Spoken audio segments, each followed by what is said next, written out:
Oh, hey. What's going on?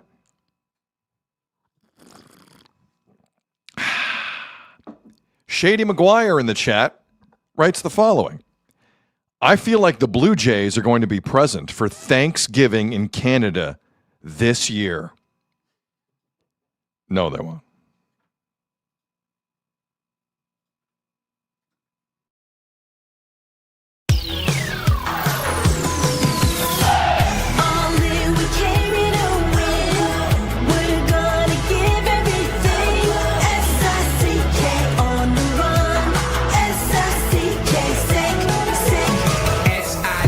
It's the sickest podcast. Tune in for the audio, or you can even watch back. Giving players all the props, or put them on blast. We don't give no hot takes, only talk facts. We're giving all our devotion, riding high on this wave of emotion. Going all out, yeah, cause this is our time. No, ain't no stopping us till we reach the finish line. All in, we came here to win. We're gonna give everything. S-I-C-K on the run. S-I-C-K, sick, sick. On fire, we're ready to fight. We'll bring the house down tonight. S-I-C-K on the run. S-I-C-K, sick, sick. Play it on the car ride, play it when you lounge. X and O, you know that we can hold it down. Shout out to my man Sammy, got it off the ground. And to all the listeners tuned in right now. Got debates, analysis, and speculation. This is sports talk for the new generation. You know where to find us, got a reputation. Sick podcast, your #1 sports destination. We're giving all our devotion, riding high on this wave of emotion. Going all out, yeah, cause this is our time. No, ain't no stopping us till we reach the finish line. All in, we came here to win. We're gonna give everything. S-I-C-K on the run. S-I-C-K, sick, sick. On fire, we're ready to fight. We'll bring the house down tonight. S-I-C-K on the run. S-I-C-K, sick, sick. S-I-C-K, it's the sickest podcast. Tune in for the audio, or you can even watch back. Giving players all the props, or put them on blast. We don't give no hot takes, only talk back. S-I-C-K, S-I-C-K, S-I-C-K, S-I-C-K, S-I-C-K, S-I-C-K,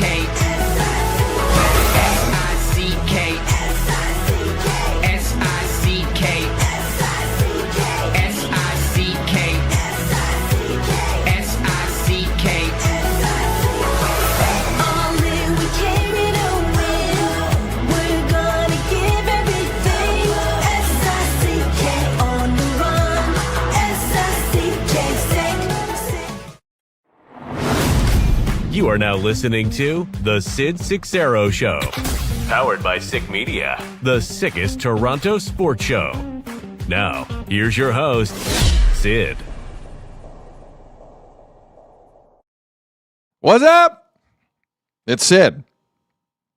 Sid Seixeiro Show, powered by Sick Media. Wednesday, August the 19th. Blue Jay fans, have you got your postseason tickets yet?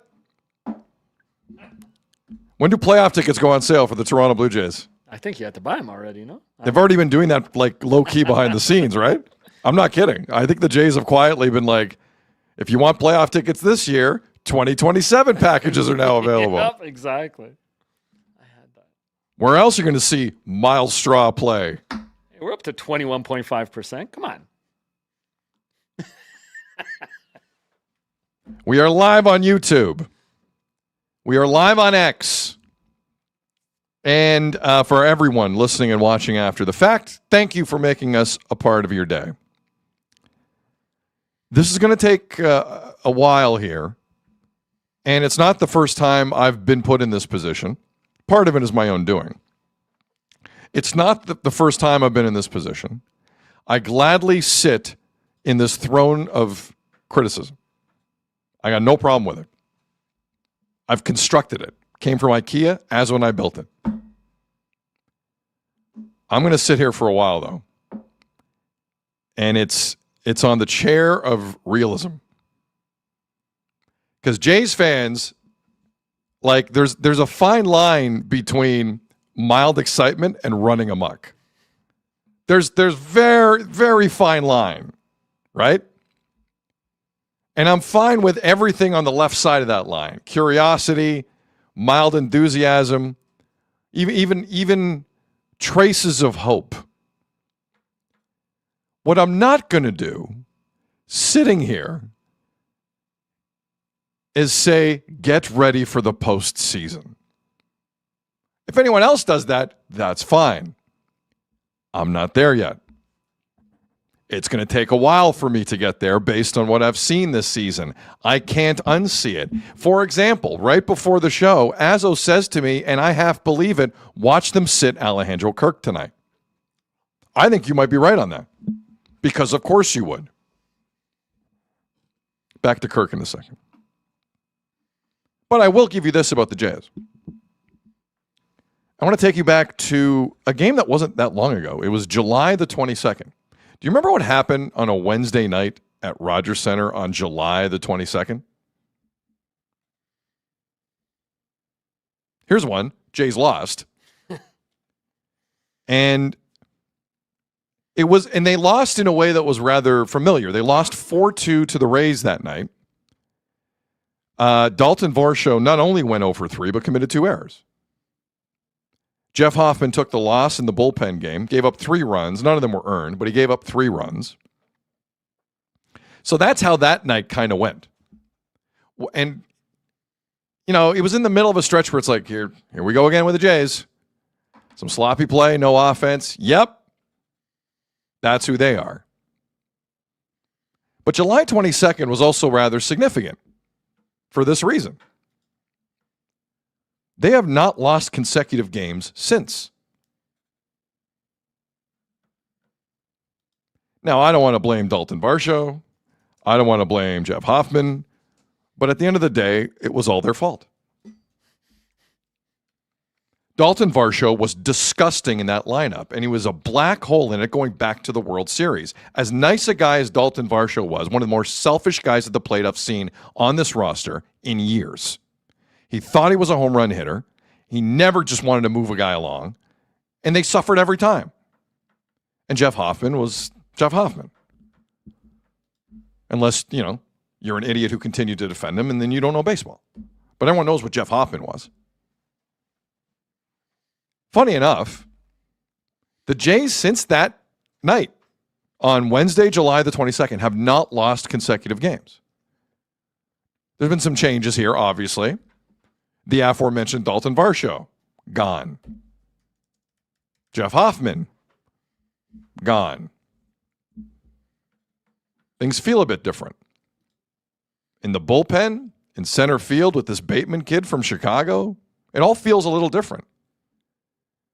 But if you're not going to lose consecutive games, you're going to give yourself a chance to do something. And in an American League that is a complete dog's breakfast this season, guess what? Jays have a shot. Am I hopeful that they can make the playoffs? Under no circumstances on this date, August 19th, with 35 games to go, am I going to be dumb enough to say that. I need to see a stretch here that is like otherworldly for me to get on board. Otherworldly. But with that said, winning a series in Tampa would be a start. Because it is a graveyard for the Jays historically. Last night was weird. Jays kind of kicked their ass a little bit. It was 10-5 over Tampa. The guy who drives the offense, Josh Smith, going deep. Kazuma Okamoto, who is not a rookie. Stop it with that garbage. He's not a rookie. He's like 40. What? He's a rookie. Yeah. How many seasons of pro ball do you play in Japan? Yeah, but in MLB is the best league in the world. MLB doesn't mean you're a rookie. Yes, it does. NHL did this with Makarov back in the day with the Flames. The guy came in, he was 42. He played in like 9 Olympics. He was a rookie. Get out of here. In MLB, yeah. He's not a rookie. Anyone who thinks is a rookie to this. He's old. He's not a rookie. He's old. Rookies are not old. It's ridiculous to keep calling this guy a rookie. You know how many home runs this guy hit in Japan? He's a rookie. Yeah, but it's not MLB. MLB has the best pitchers. It's not MLB. Not a rookie. Yes, he is. No, by the rules, Azzo's right. Yes, he is. But by my rules, he's not. Stupid rule. It's like a 4-out inning. Sometimes it happens. You don't have to like it. Not a rookie. So you're not giving him the Jays record for home runs by a rookie? No. Yes. Get out of here. Stop disrespecting Eric Hinsky. Stop it. Last night was a good night for the Jays. No doubt. Okamoto, first-year young player, Okamoto for the Jays. Home run. Josh Smith, he ran into one. And Alejandro Kirk almost gets a cycle. Is it true? Because John Schneider was saying this to start the scrum after the game. He has one career triple, and it's at the Trop. Yeah. Are you serious? I heard him say that, too. I believe, why would he say that? It has to be true, no? Somebody in the chat or Az will double-check that. I have no reason to disbelieve it. But that's a hell of a coincidence. If he's a triple, he was running the bases really well last night, Alejandro Kirk. Mm-hmm. Showed more hustle going to first last night than I've seen Vladdy do in a while. Oh, it's true. But if you're going to start a series for the Jays in Tampa, considering what historically has gone on in that building, nice start. Very nice start. Again, there was a moment post-game last night. The Jays were technically tied for the third wildcard spot, and then the Rangers got a win, and then they slip. It's actually going to be tough to keep up with the standings boards. Yeah. If you're working Chiron is basically the boards in television circles. It's going to be tough post-Jays games. Mistake confirmed on Kirk. Kirky's one triple. Wow. In Tampa, 2024, September 21st, sorry. Chris Benny in the chat. They lost that game. You need to apologize to Kirk. No, I don't. Why? With that said, Kirk in the last 20 games is batting .366. Mm-hmm. That is solid. And it's even more significant. You remember last year, he kind of dipped as the season went on a little bit. He was always in the middle of stuff. But his numbers did go down as the season progressed. So if we're going to flip that around for the Jays, he gets hurt, breaks his thumb, works his way back. If he's going to get hotter as the year goes on, boy, do they need that. And then they'll drop him down in the order when Vladdy comes back. Obviously. They will. 100% they will. I know. Because Vladdy runs the team. No one wants to make Vladdy sad. But for a moment, let's just stay with Kirk here. Because we don't really hear a lot from Alejandro. And he did a post-game with Arden Zwelling of Sportsnet last night after the game. And seems like a likable young man. He's also a two-time All-Star, who I've taken shots at plenty this year, and they were rightfully deserved. But he's in the middle of a great stretch. No doubt about it. And this isn't the craziest thing we've ever played on this show, full disclosure. But we don't hear from him a lot. What was funny is in the post-game scrum, I believe he had Hector LeBron, the translator, with him. But with Arden, it was one-on-one. And players whose first language isn't English, in terms of a big scrum, will usually have a translator with them just to make sure all the questions are coming in well. If it's one-on-one and you're comfortable with the person, I think it's a different story. Because Vladdy's done that in the past. Kirk did that last night with, just in case anyone's wondering why that's the case, that is the case. You don't want to get a mispronunciation. You want to be understood completely, and sometimes quotes race. You don't want that to happen. It's happened before. So that's why Kirk probably did that last night. But in his interview with Arden, it showcased a pretty humble kid who's there to win and to help his teammates out. I sometimes don't always get that vibe with Blue Jays, if I'm being honest. I did last night. Here's Arden Zwelling with Alejandro Kirk. And 3 RBIs for Alejandro Kirk, who stays hot, now hitting 372 over the last month. Just how much better do you feel physically in the box right now as opposed to when you came off the IL in June? Good. I mean, I just want to take good at bats, get better every day, help the team. And yeah. Your third opportunity tonight to catch Jose Soriano since he came over to the team. What have you learned about how to game call for him and get the most out of his stuff? Yeah, I think he's a competitor, great guy. He just go out there and compete. He got a great stuff. He did it again tonight. I know it's kind of funny to ask you this after 10 runs and 17 hits, but how important was team defense tonight? I mean, it's really good. I believe in this team, defense, on everything. I think we're playing a really good baseball right now. Alejandro Kirk with Arden Zwelling after the game. McDonald Don in the chat. Vladdy technically has 51% ownership of the Toronto Blue Jays. Sorry, Azzo, someone else in the chat said, did they go to Shane Bieber to talk about fantasy football last night? They did. Are you serious? He was on mic when Kirky hit his home run. He became the new commissioner of the league, just FYI. Sorry. I missed the front end of the game. You're telling me when Kirk hit a home run, they were still talking fantasy football in the dugout? No, it was part of a conversation with Bieber. Bieber got on mic and they were talking about it. Bieber got on headset. Like I said, yes. Bieber got on headset during the inning. Yes. And Kirk hit a home run while the fantasy football conversation was happening? Yes, it was. Wow. He became the new commissioner. Tell me you've run out of broadcasting ideas without telling me you've run out of broadcasting ideas. I'm elated that happened. Good for the truck. Great job, guys. Great job.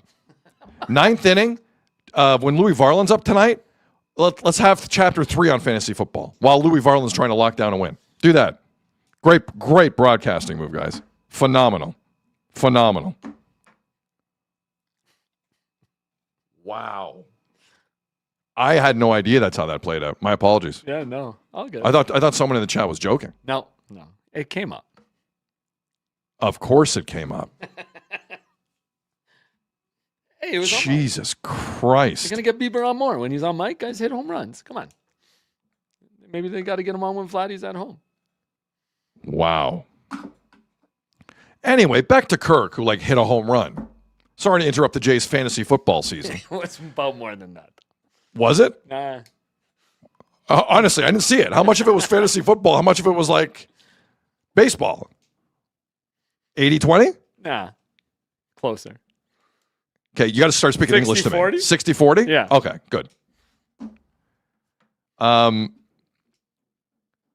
Incredible. Incredible. You think in the middle of a Leafs broadcast, they get someone on headset to talk about fantasy football? See, think that works out during a hockey game? Just throwing it out there.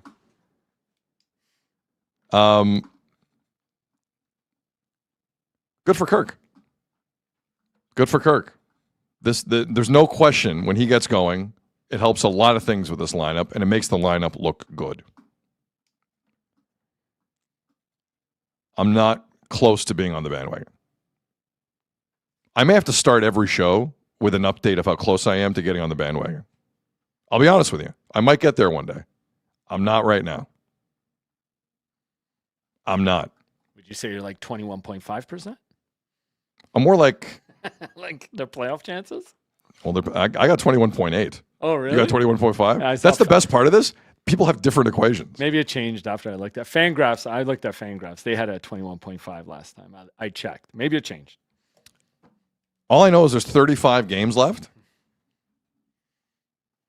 and I need some convincing.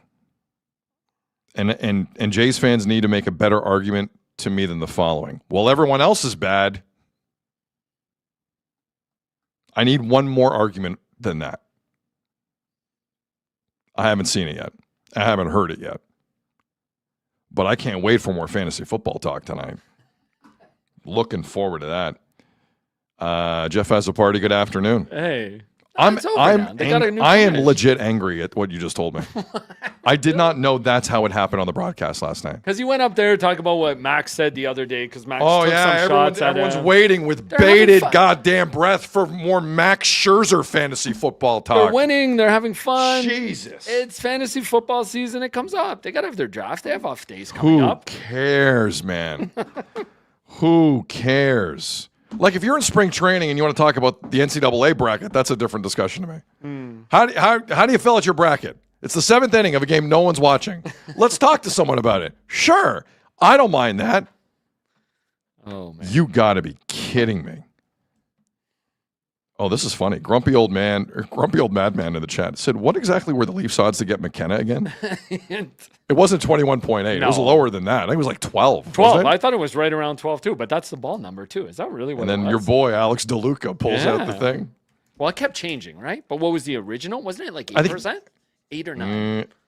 12 keeps ringing a bell. It may have been 8 or 9. The ball was 12, right? No, 8. Sean in the Yukon, 8%. Yeah, 8%. That's what Yeah. I thought it was. Okay. Um, But at one point, it might have been 12 because remember, it was fluctuating with every number. Kyle in the chat, guys, don't disrespect the fantasy football dragon on a stick. They're now combining things in the dugout. The maturity of a grade 3 class sometimes, just crazy. Let me take it back. I love fantasy football too, but to put that front and center on a broadcast is crazy. Well, I just wanted to look what inning it was and At what the the score most, Azzo, at the most, it's a story Hazel can give you coming out of break. At the most, you go back live to it twice, not once, twice. And by the way, different game. Mr. Personality, Shane Bieber, you put him on headset. Are you serious? Kawhi's a better interview than Shane Bieber. Shane Bieber was feeling some yesterday. Yeah, I'm sure he was. He did a photo Sure dump. he was. He did a photo dump on IG where he posted a picture of him and Gosman saying how much he missed him and some other stuff from this season. Did a huge photo dump yesterday. Did you see Kevin Gosman had to leave the game? Yeah. I don't know if Jays fans saw that. A hand cramp is all they're saying at Wrigley Field. Yeah. In what is like the craziest series of the week between the White Sox and the Cubs. Really? That's always a Sorry, great series. check that. Milwaukee, Seattle last night. Oh, Milwaukee beat Seattle 22-0. and Seattle started playing better. All of a sudden, they just get their asses kicked. The See last, Cal Raleigh's hitting 7th for them? yeah, he's been like, if you think Vladdy's had a bad year, Yeah. in comparison to Cal Raleigh, he hasn't. Cal Raleigh has been a joke. But they actually moved him down. They joke. bumped him to 7th. Cal Raleigh's never actually recovered from the World Baseball Classic Randy Arozarena incident. Do you remember that? Yeah. Arozarena went The to handshake. Was it a handshake or a fist bump? Well, I think, one had I his think it was a hand fist up. bump. Yeah. And then Cal Raleigh was a little too cool for school. I didn't disagree with that at the time. I didn't think it would affect him like that. That's crazy. So the one thing I wanted to bring up was, so what'd you say, July 22nd, they haven't lost consecutive games since then? Yes. To me, so everybody, I know you brought it up. I know some other people brought, like, it's a trade deadline that changed these guys. It was Varsho and it was Hoffman getting out of town. To me, it was more than that. And I know Blair and Barker kind of poo-pooed on the idea yesterday, Clubhouse is different now. But to me, it was the Gosman comments about this is why I brought up Gosman. It was the Gosman comments about the clubhouse, where he had to address what he said and sat down and have a conversation with them about what was different this year and the guys they missed and this and that. Because that Wilner podcast that Gosman was on and made those podcasts on dropped July 23rd. I know they didn't start running around the city until 4 or 5 days later. But to me, So it dropped, but no one really knew about it till the next for week. like 4 or 5 days. to be fair about 5-6 days. No disrespect to Mike. Yeah. But like it really started to move a week later. But to me, it was even before the deadline, you started seeing this team play better. And they were kind of comfortable with themselves and played a different style of baseball. I didn't see a team see this. Like in Washington. I hear you, but I still haven't seen a team play better past the last like week. There are In games. a while, man. In a while. That series in Washington was pretty. That's the first game last night I've seen the Jays actually go out and say, we're winning. I don't care what the other team's doing. We're winning. We got it. I think there have been gifts given to them left and right by other teams. A lot over the last several weeks. Doesn't mean they can't continue to make a big-time run here. But there have been some weird things going on with this team. No doubt about it. Now, I do think having Dalton Varsho and Jeff Hoffman off the team That sends a has message. physically helped them. Yep. 100%. But they got to keep it up. But that's their best. Arguably, that's their best win of the year. Yeah, without a doubt. Am I missing a game where it would compare? I know it's the second most hits they've had all year, so why not? Now, also Tampa. To be fair about it, what did they finish with? 13 hits. Yeah. Jose Soriano was not like lights out. What did you make of Jose Soriano last night? He's very athletic. I like the defense he was playing. Like, the team has to play good defense behind him because he was like, those 2 double plays were huge. Okamoto played a good first base last night. He plays great first base. Well, not always, but like last night he played a good first base. Yeah, but and Soriano getting over there. They played good defense all around. Schneider made the right decision. I'm going to give him credit, pulling Jesus Sanchez when he did and putting Miles Straw in. Because those plays in, like, what was it, the 8th inning? He made that one diving catch and almost threw out the guy at him. He made 2 nice catches. That could have been trouble and scored runs. There was one right up against the wall. I love that as soon as they had the lead, Sanchez was out and Miles Straw was in. Chris Kerr in the chat. Yeah, they don't have Hoffman blowing every game. We could have won. I think to your point, it's more Varsho not being in the lineup. And that's not even technically true with Hoffman. Yeah. Hoffman wasn't really even good. He wasn't in many positions to save a game anyway. Varsho was a problem. Yeah. Liked guy in the room. I don't care. He was a problem when he was up there. He was not doing his job. Well, the commitment to playing him every day too is a problem. That's a Schneider thing. I keep hearing managers. John Schneider's not to blame for anything in this city. Do you believe that? Well, no. Do you believe that? I'm hearing some. No, of course not. But I'm hearing something different. I'm like, see, his calmness is finally paying off. I'm hearing that everywhere. Like, maybe he did the right thing by not getting mad when people wanted him to get mad, because it kept calmness around them, and it led to this where they're still in it.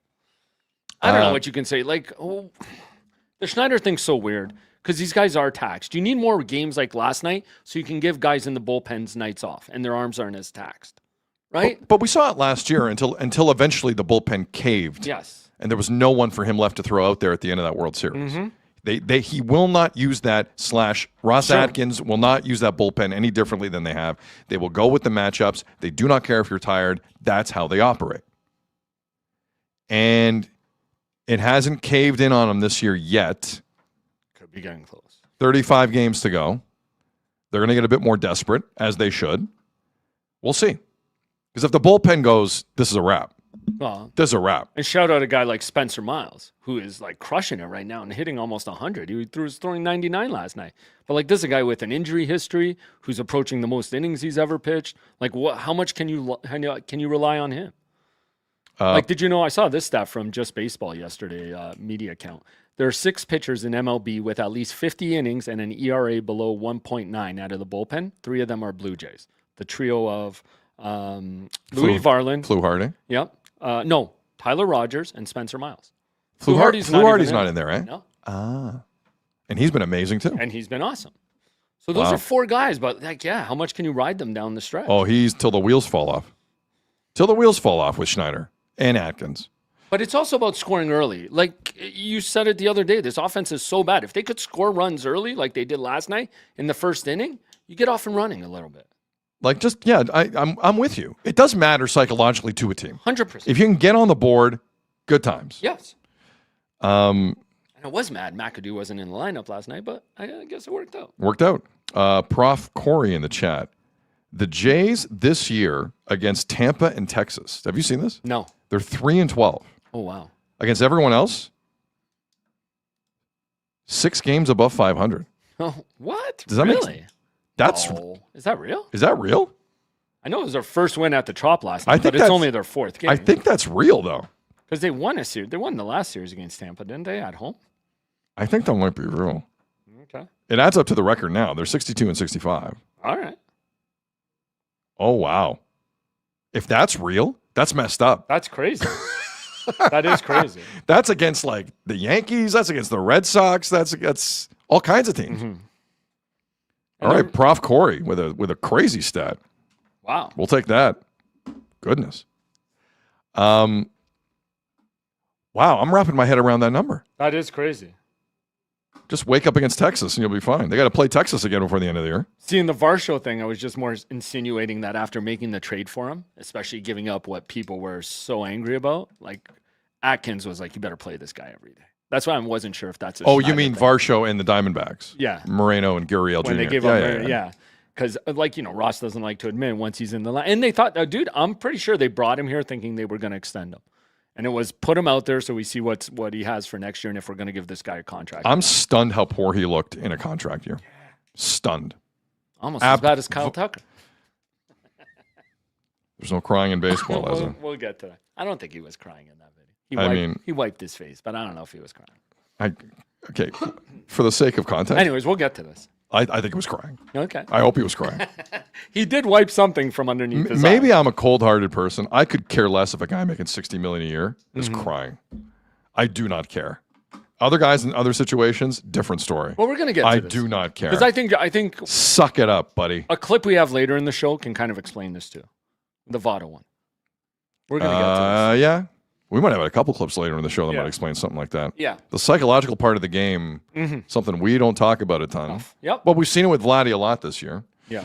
So in terms of approach, just the one Schneider I did want to play from last night, he said something here that drove me crazy. He's right, but it drove me crazy because it's like, why don't you do this more? You'll know what I mean the moment you hear this. This is John Schneider in Tampa last night talking about the offensive approach. Good approach. You know, we talked about it before the game where their bullpen was kind of taxed and didn't want to be in too much of a rush against Martinez, who's having a really good year. And I thought Kirky's first at bat was really, really important. You know, the two-strike double, and then George knocks him in, Sanchi knocks him in. And then, you know, we kind of just got pitches up, you know, and hit some mistakes. You know, Oak with the homer. It was a really good team approach today, I thought, overall. He said something early there. We didn't want to be in a rush against Nick Martinez. Boom. Because he knew that, right, that bullpen against Baltimore was used in that last series, for sure. The one thing we haven't seen all year from this team that we saw all year last year was patience. Yep. All the time last year. Hang on. Win or lose, you were at least working in at bat. Like nowadays, within the last month, Nathan Lucas has a 15-pitch at bat against Zach Wheeler. I forget how many pitches there were. I think it was 15. Everyone loses their mind because no one sees it anymore. True. No one. Just slow down, guys. And my point to you Slow is, down. you think we complain about the Jays bullpen? They actually have a good one. Like, not too many teams in Major League Baseball have a good bullpen. They have a fantastic bullpen. So sure. if you could, but I know Fantastic. how much we complain. But you think other teams around Major League Baseball have way worse bullpens. So if you can wait out their starter and get them out of the game, eventually they're going to score runs. Like that's why I never understood the approach. What did I say with Martinez yesterday? It is about not getting first or second pitch outs. You make the guy pitch, and when he hits the spots, or when he makes a mistake, you take advantage. And listen, eventually you get to the bullpen. And like we talked about yesterday, it's like a Martinez was going to give you any gifts. You only walked two guys. Yeah. Martinez has some of the best control in baseball this season. You had to kind of work for your stuff. And they got 9 hits off Martinez. That's perfect. Perfect. And it is pretty crazy to me that a guy like Bateman now is at the top of the lineup every day because you know what? He gets on base. And getting on base, he knows his job. Get on base, steal a base. Somebody might score you if they get a hit. Muse Junkie in the chat. Jays this season, grip and rip, swing for the fences. That's true. You can win a lot of games not always doing that. Hey, 3 home runs last night didn't hurt either. No, it didn't. It didn't. But that also comes from the patience aspect. Get your pitch and drive it. Agreed. But like everyone remembers how that looked last year, right? It was like that. Not the 10 runs. Forget the 10 runs. I'm just talking about They wore out. calm down. And I have to be honest, some of their most experienced, expensive players this year have been the biggest culprits. Springer, who did play last night, has been one of the biggest culprits in the patience thing. Yep. Vladdy, one of the biggest culprits. Are they pressing? Of course they're pressing. But like that's not how it worked last year. And again, in a year where ABS is introduced, you think you'd have more patience. Correct. Like that's the part Correct. that drives me nuts. And they are one of the, I didn't even realize this. Apparently at the plate, they're like one of the best teams at challenging pitches. Like we always kind of rip their ABS system. They're in the top half of their at-bat challenges. Their ones in the field are awful when they're at the catcher ones are awful. I think they're bottom 5 in the league. The Valenzuela ones at times are pretty good. I think sometimes he does that just to try and help out a pitcher. Who's like, No, he not does. finding this. But that's what I do like about Brandon Valenzuela. He seems like a team guy to me. Yeah. He'll be in today. Telling you. Yeah, I think you're right. No, you know why? Though? I think you're right. Because Rasmussen is like his Right-handers are only hitting like 162. He's been one of the best pitchers in baseball Yeah, this season. dude, he could No be the question. third finalist for the Cy Young. He's among those Yeah, guys. he's that good. Yeah, he has been really good. But he is throwing, I think, right-handed hitters are hitting 162 against him. But again, you got a hot hitter. Put Kirky in there. I'm with you, but I wouldn't be surprised if they sat him. Andrew in the chat, did Sid just say calm down? I'll take that from Andrew. Valid. I'll take that. One last thing from last night, and what's already a fascinating series at the Trop for a Jays team that never wins there, it seems. Great to see Buck Martinez last night. Mm-hmm. Buck Martinez made an appearance. He was hobnobbing before the game, it looked like. Ran into basically everybody. He lives in the area, for the three of you who don't know. He stepped away from duties this season. And he is going to be honored pretty soon at Rogers Center and inducted into the Hall of Excellence. I don't have the exact date. It's like the 28th. The end of the month. It's the end of the something month, like that. right? Yeah. It is going to be an emotional afternoon, no doubt about it. So just great to see Buck. And one of the best bobbleheads I've seen. That bobblehead is amazing. It's a 3-pronged Yeah, bobblehead. It's awesome. player Buck, manager Buck, broadcaster Buck. Awesome. They should go 4 fishing Buck. Buck loves his fishing, man. He does. They could have gone 4 with Buck Remember Martinez. They auctioned that off. Jay's Care would always, Ivanka always had in the back pocket, fishing trip with Buck Martinez. It was amazing. And it would always sell really well in the auction for Jay's Care. So Saturday, August 29th. Saturday, August 29th, Buck Martinez goes into the new Hall of Excellence. And it was just great to see Buck there last night, taking in the game. And they didn't put Buck on the broadcast, did they? They showed him in the No, they stands. showed him, but they Yeah, didn't have no, him on a headset. Not that I saw. Oh yeah, let Buck enjoy his evening. Buck's called enough games. Yeah, for sure. He had a great seat too. Buck's Sitting called on the enough. aisle, he was great. And obviously, over the last few years, he's been dealing with some health issues, Yeah. and it was just really, really good to see him. And the hair is 100% pure Buck. Yeah, it really is. That's the other thing I noticed. Great to see. HVR Delta in the chat. Love me some Buck. Anything else on Buck, Azo? No. I got no other takes. It was just really nice to see It's him. great to see him. at course. the park. Yeah. Great. And he'll Schulman says he always texts him when Schulman does interviews and somebody asks him about Buck. Buck's like, oh, he's totally, or Schulman, Dan's like, he's totally keeping tracks on this team because he'll text Dan out of the blue like, Oh, yeah. man, this team really needs to do this and stuff. He's awesome. Nick in the chat. Buck was talking fantasy football with everyone.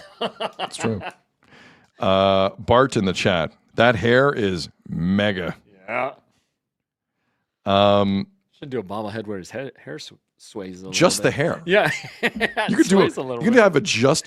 Hold on. Buck wig night. Oh, no, imagine. Would he sign off on that? That would be good. Dude, you'd have a lineup down Bremner to Scotiabank for Buck But you have to Martinez give that to everyone. wig night. Have the whole stadium wearing it. Wow. Would be amazing. Oh, that's a good one. Jay's in-game promotions. You're welcome. You're welcome. You're welcome. Sean in the Yukon. Buck Flow night. I saw that. Yeah. But Az was right. The Buck triple bobblehead Dude. that they're going to give out on the 29th Yep. is going to be amazing. Yep. I'm not a huge bobblehead guy. No, that one. In a million years, I'm not waiting in line for one. Hell no. But like Especially now that you have to line up at like 11 a.m. to get it. for that's like a 7 cool o'clock one. game. No, it's true. You gotta wait in line. What if it rains, man? It's crazy. What if it starts raining on your ass for a bobblehead? I don't mind rain. There's some people who are like allergic to the rain. I'm like, it's rain. Relax. But to just stand there and take it is like, Yeah, that's a sacrifice. That's a sacrifice. But people love Buck. They'll do it. It's great.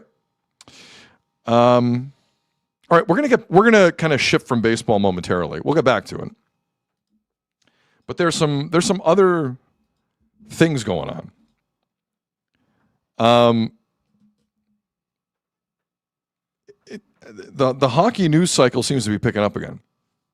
Now, the regular season for the Leafs begins Tuesday, September the 29th, a day after Kawhi Leonard will be unveiled by the Raptors at Media Day. And you can feel things happening. The real kind of deadline date for news in the league feels like it's September 15th. Why is it September 15th?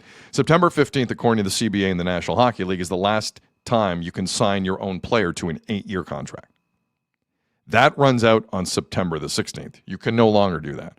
If you draft a player after September 15th, you can only give him 7 years, not 8. And going forward, you sign with another team, most are getting a 6. So it goes from 8 to 6 pretty quick in that CBA. I don't know if the players really thought that one through. Yeah.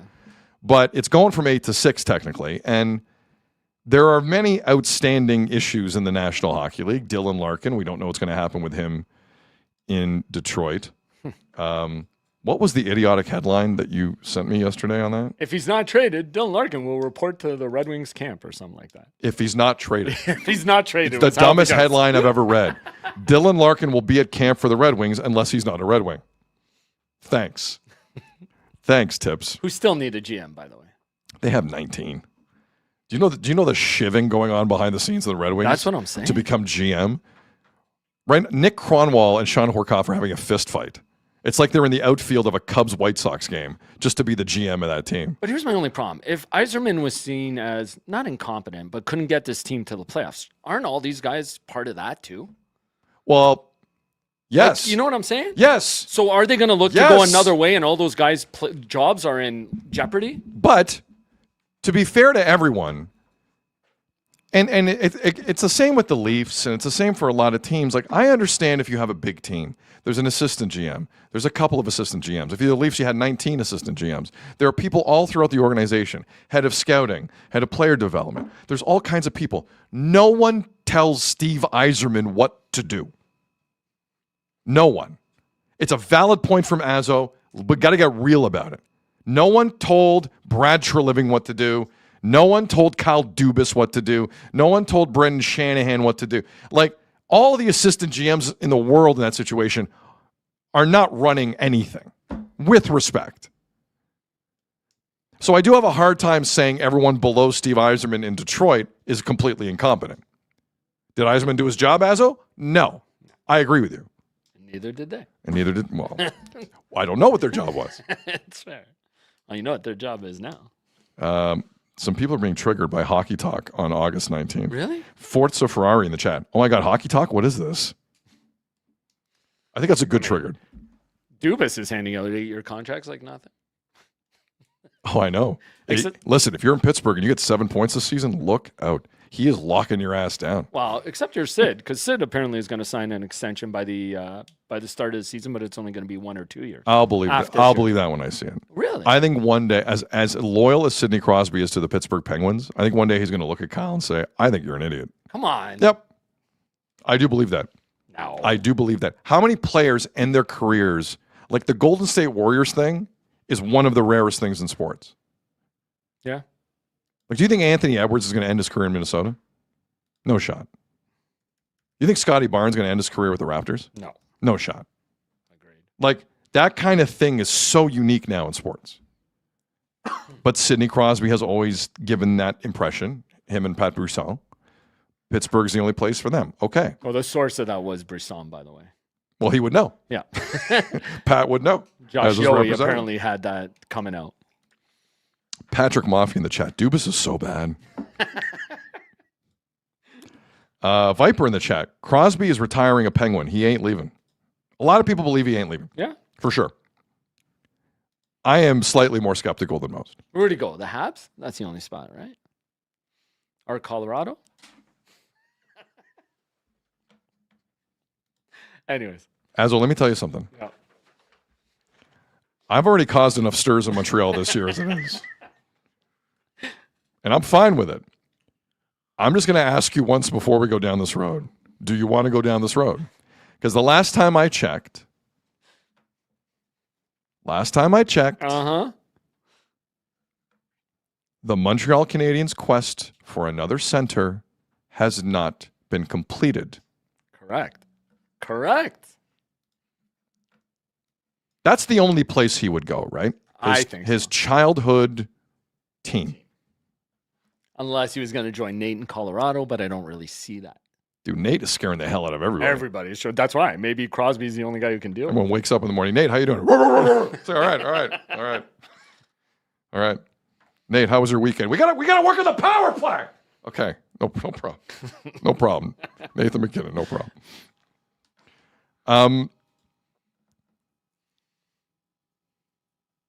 Like they have one of the best farm system situations in hockey, correct? The Montreal Canadiens. They sure do. Like Montreal Canadian fans right now, a first-round pick and Michael Hage for Sidney Crosby. Do you do it? Do you do it? Yeah. I would do that in a second. Hell yeah. I would do that in a second. A second. Your top line did really struggle for the most part throughout that entire postseason, and you almost got to a cup final. Why would you not try and get Sidney Crosby? I'm with you. And there's rumors that they're in on Marchenko, and that's the ask for him. Marchenko. I know, another winger. Get the hell out of here. But I'm saying that Marchenko. apparently that's the ask for him. Would be that. Who'd you rather have? Rather go with Sid Sidney all Crosby. day. All day. I don't want a Marchenko. And Sounds that's a like I went to leader. the doctor, and the doctor told me, listen, the x-rays say you have a Marchenko. I don't want that. Imagine Sid as the leader in that room, especially when they're struggling to take shots. That would be amazing. Man. In that young room. Like, they're all young players. Here's the other thing. Does Kyle Dubas say no to it? Let's go through this one more time. I think it would. On Sidney Crosby.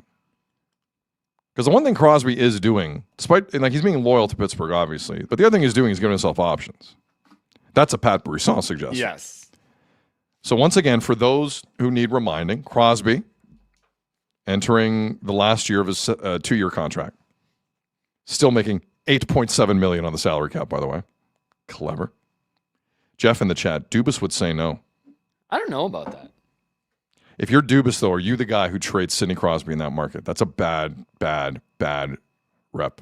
But to a place he wants to go and could help him win while you're trying to, like, do you not think having Sidney Crosby kind of handcuffs him to do, like, he has to keep them competitive while they have Crosby? You better believe it. Yeah. Yeah. And the rest of the core around him is older, too. Now, that playoff didn't exactly go well for Pittsburgh. Not at all. After they spiked footballs all over the media for suggesting they weren't good. And then they got to the playoffs, and guess what? They weren't good. And he did accumulate a lot of draft picks in that, so he could start like a rebuild. That he's done, for Right? sure. Michael in the chat, Crosby will retire a Penguin. It's one of two possibilities. It is. The paranormal in the chat, Crosby fills seats. Valid. In a market like Pittsburgh, with all due respect, where they're going to be talking Steelers 7 days a week soon. True. That's a fair assessment. SP in the chat. Crosby isn't going anywhere. It is folly to think otherwise. Folly? Wow. What are we? Are we in a Shakespeare play here? What That's how you great know it. folly it was to suggest the Crosby move That's how you know from it's the not gonna happen. Shire to Montreal. But to your point, if he is ever going to move, it would be for one situation, the proper thing that can be sold in a certain way. Montreal is it. Oh, you could sell that in Montreal, no problem. Yeah. I don't think Dubas can sell that back home. Mike in the chat. My coworker has a Steelers mug. Thank you for the update, Mike. My coworker has a Steelers mug. I wonder who everybody's team in the chat is in NFL. You guys big NFL guys? Oh, I'm sure there's some NFL people There has to be. listening to the show. Sorry, how did we get on this? I don't know. This I was you. going to say this was wasn't you. even on the list. This was you.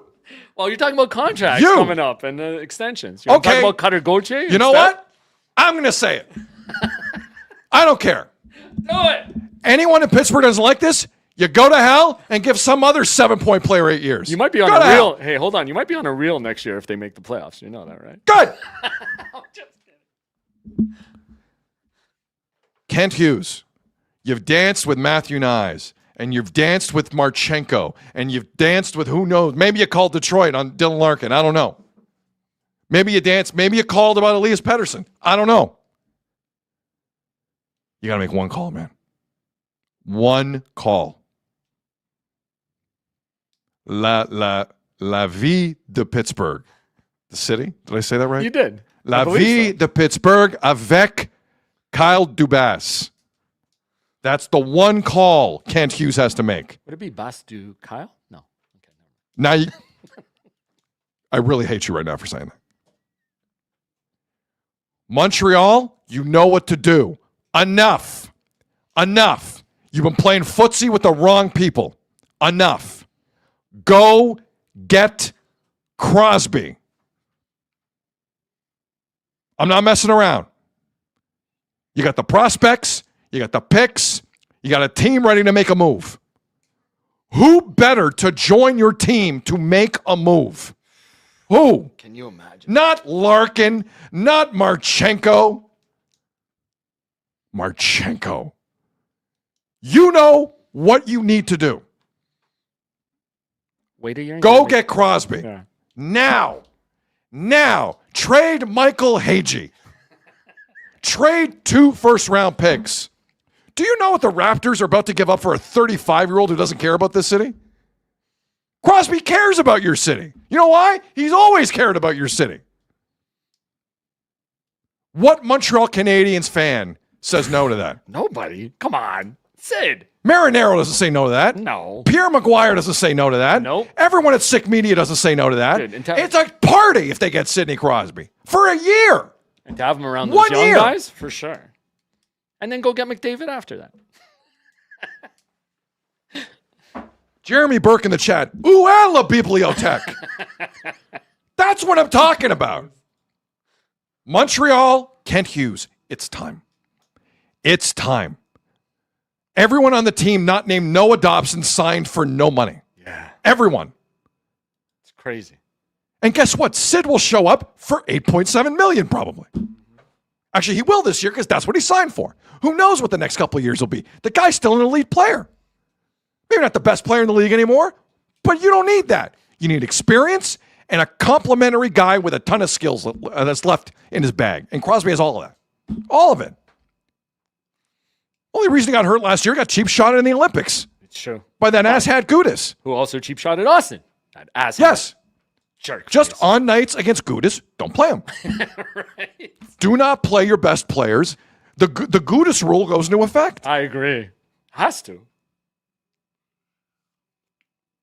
I'm telling you. Can you? I'm telling you. It seems like a perfect fit. Do not let Dubas sign this extension with Crosby before you make a call. Don't do it. Call Pittsburgh. Kent Hughes. Mem shows. Call Pittsburgh and get to the Stanley Cup final because you're good enough. Damn right. Carolina was not that much better than you last year. It looked like it, but I in my heart, I don't believe it. Go get Crosby.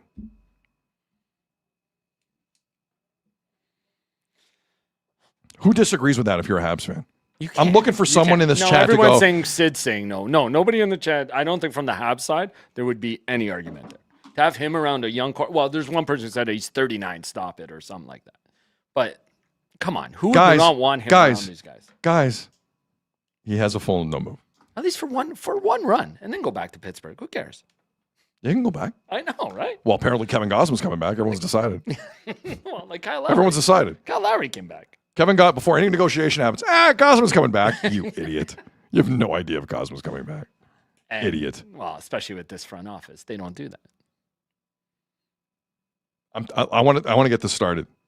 Let's go. People are on board. Trust me. Is the chat Yeah, pro most this? of them say, especially Habs fans, are like, hell yeah. But just everyone saying there's no way Sid ever leaves Pittsburgh. Colton in the chat. Holy, I joined late, and Seixeiro's screaming for the Habs to get Crosby. Camel clutch. Viens ici, Crosby. Let's go. Mem shows. Here we go. This is what I want to see. Wild Hogs in the chat. Crosby for Zarovsky, Pickford, and a second. I don't think that would get it done. You gotta A few picks. put a 0 in that total. Get the money up. But why not with Hage? RMC in the chat. Sid is annoying me right now. Why would you say that about Crosby?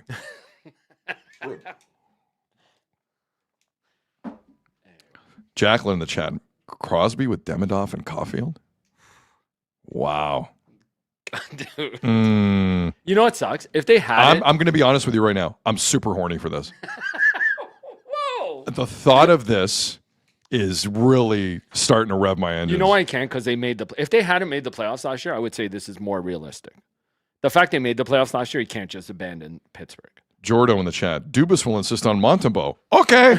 Take Montembeau. Take them too. That's fine. That's such a Dubas ask, guys. unless you throw Montembeau in the deal. Hey, poor guy was at the MBO and nobody really went nuts. All right. Just a thought. Yeah, I like it. Just a thought. Just want to kick some things up on August the 19th. Why not? I want to see the show once again come up in my today's news algorithm.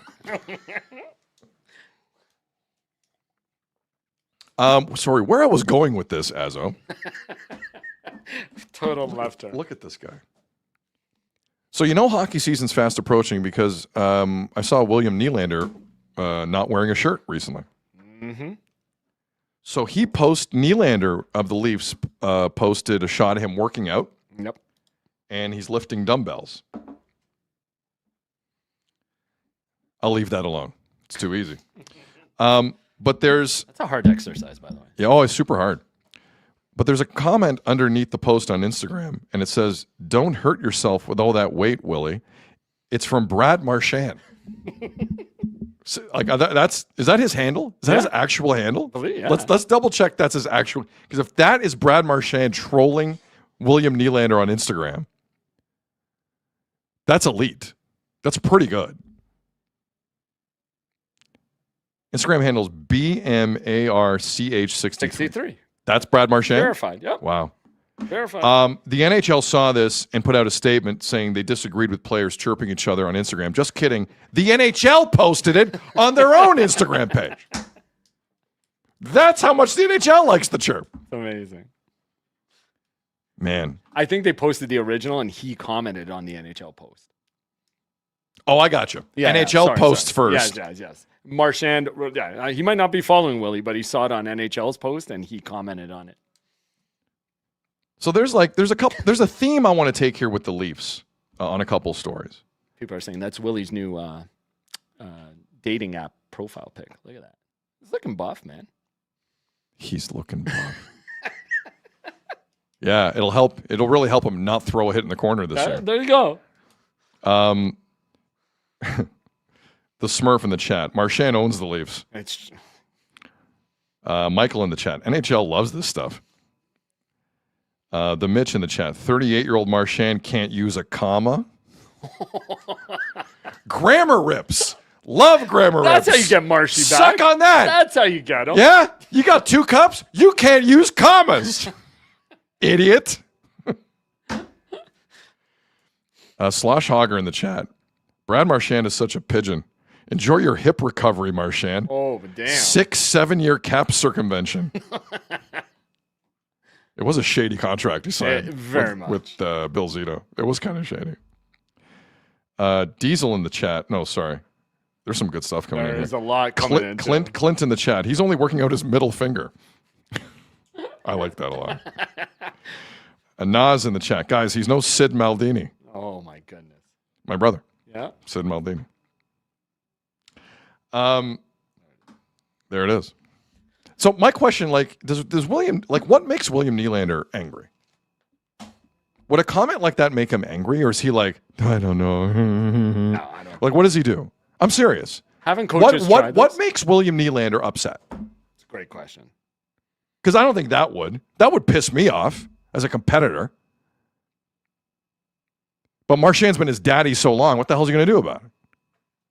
Well, we know even losing streaks don't piss him off. It's only 3 games. Who cares? Can I be honest with you? Yeah. I'm a little surprised Nylander's coming back this season. I thought last year went really poorly. Well, and if you're talking culture change and all this BS that Pelly and having a spirit that Jim Hiller talks about, you know the spirit as a I do. How the spirit strengthens and grows. There'll be a certain spirit. Every year there's a certain level of spirit. They want a lot of spirit. And how many coaches have tried with this guy to get it out of him? I just don't don't think this guy fits any of that. As everyone says, he has the no movement, which is why he's probably coming back. Probably. But I do believe in an organization. Listen, the Columbus Blue Jackets are a lot of things. At least they let it be known that they had a trade in place for Zach Werenski to Dallas. Yeah. I think you can change perceptions in towns by leaking stuff like that. You can exercise any no trade protection you want. Doesn't mean it's not getting out. But No, what does he even no, want? no, Like, no, would he no. go somewhere to like Columbus that like he's kind of under What the radar? does Willie but just want? It's a great question. Like, that's you know, what you you know have he to ask wants. yourself. You know what he doesn't want? A shirt. William Nylander does not want He wears those a tank shirt. tops sometimes. Come on. no shirt. When he's on TV, he wears the tank tops. Didn't he do that when they were in Switzerland? No Or, shoes, no shirts, no playoff service. Sweden, sorry. Um, Yeah, but where does he want to play? Like, what motivates him? That's what they're always trying to figure out. Steeler in the chat. Back checking makes him upset. Smoke water in the chat. You got to trade Riley before Nylander, Sid. Yeah, I guess. I just know that went really badly last year. Like, Nylander pissed off some people in that organization. without There's a no doubt. doubt about it. For sure. That's all I'm saying. And at the end of the day, it's like, that's risky. Okay. All right, Leafs. And Just stay right where you are. And I think we saw Stay right where you Berube are. tried to try everything with this guy. Tried to be his buddy. Tried to get mad at him. Like, and nothing brought Nothing. anything out of him. As of nothing. It's crazy. Okay, speaking of disrespect and how people react, we've talked about Austin Matthews a lot on this show. Austin Matthews had the knee surgery in the offseason after the Gudis hit, and he's coming back to camp, and we've seen videos of him skating in Arizona. He's been on the ice. So he's preparing. The preparations for the upcoming version of NHL 27, the video game, are done. And for the first time, Azo, is this true? They're kind of releasing the overall ratings for players. I don't know if it's the first time. They Have I they don't know done if that? you have to have the game to see it or not. But I they don't know. normally haven't made like public lists and posts, because the NFL does that all the time Yes. with Madden. Right. And so NHL 27 from EA Sports, they're doing the same thing in terms of their ratings from 0 to 100. So a list is circulating of the top 10 ranked centermen in this year's edition of EA Sports NHL 27, or as the kids call it, Chell. Do they actually? No, they don't. Some do. I don't. Let me go down the top 10 for those who are listening. Connor McDavid has a 99. He's got to be like the highest ranked player, right? Oh, for At sure. 99? I think he's like in that club by himself. For Yeah. sure. Nathan McKinnon, 97. He yelled at someone because he wasn't a 99, probably. Draisaitl, 96. Damn. Crosby, hopefully a future Hab, 95. Also 90. Excuse me. Also 95. Celebrini. Wow. 95. Alexander Barkov. Just coming off the injury, I don't know Yeah, if he's yeah. 95 yet. No Like kidding. we'll find out. Jack Eichel is ranked 7th at 94, followed by Jack Hughes at 94. Nick Suzuki is the 9th ranked center in NHL 27. He's 93 overall in terms of rating. And the number 10 center is Mark Scheifele of the Winnipeg Jets at 93. So some of you are asking, where is Austin Matthews on that list? Austin Matthews is right below Mark Scheifele. He is 11th. So according to this year's version of Chell, That Chell or just Chell? just Chell, he doesn't know anything about video games. It's true. Austin Matthews is the 11th ranked center in the league. Azo, is that disrespectful to Austin Matthews? I think Or so. do you think that's fair? No, I think it's a little bit disrespectful. Who would you bump down the list? I mean, I think he should jump over Scheifele. Scheifele had a pretty good He's- year last year. He did. 5 years older though, and but I think he'd be right around there. Barkov. Austin Matthews stats. Let's reset the entire conversation. You can tell me Berube is at fault all day. That's fine. We're about to find out with Jim Hiller. The last 2 years, in terms of the evidence presented by Austin Matthews, tells you this is an accurate list in the top 10. Yeah. He is not better, in my opinion, than any of these centers. It's fair. Not in terms of goal scoring, not in terms of point production. That is, like, give me the name that comes down. Like, there's a lot of people, Kobe in the chat, Jack Hughes is overrated. He might be, but the numbers are also better for Hughes. And it's not like Austin had the 1 year. It's 2 years now. It's 2 years. It's not right? one. It's not one. That Yes. could be seen as as a fluke or whatever. Now it's 2. The general feeling is Jack Hughes is the person that shouldn't be in the top 10. Yeah. I'll hear the argument, but I don't think it's egregious. Jack Hughes had a pretty good year though, all around. I know this is just NHL, but still. Well, Olympics too. Yeah. Pretty good Olympics. I know the NHL doesn't really look at that necessarily, but maybe they do. Hockey gods in the chat. Yeah, Hughes is on the list because of the Olympics. Yeah, maybe. But I think it's fascinating from the Leafs' perspective here. They're a year away from having to make a big financial call on Austin Matthews. Yeah. If Matthews hasn't already made the call. So what's the most a player can sign under the cap right now? $20.8 million? Is that 20%? I believe I think that's 20%. If you're MLSE, let's say he has a similar year. He has like 28 goals. Okay? Mm-hmm. Leafs are better, still missed the playoffs. He has 28 goals. Because we don't know what the injuries have done to this kid. Next July, Judd Moldaver and the Leafs get in a room. Never mind term. What is the AAV the Leafs put in front of Austin Matthews if he has a similar season? Wow. Like, what are we talking about? Because I think this is all leading to one very uncomfortable discussion in this town that people don't want to have, and I understand it. But based on his statistics the last 2 years, he's been overpaid. Yeah? He's been overpaid. He is not a $13+ million player on the cap. So what do? You're going to pay him more than Connor Bedard at 15? He's going to approach 18.8 of Celebrini? Now, again, it depends on what happens this season, obviously. Right. It's kind of a big year for a lot of people.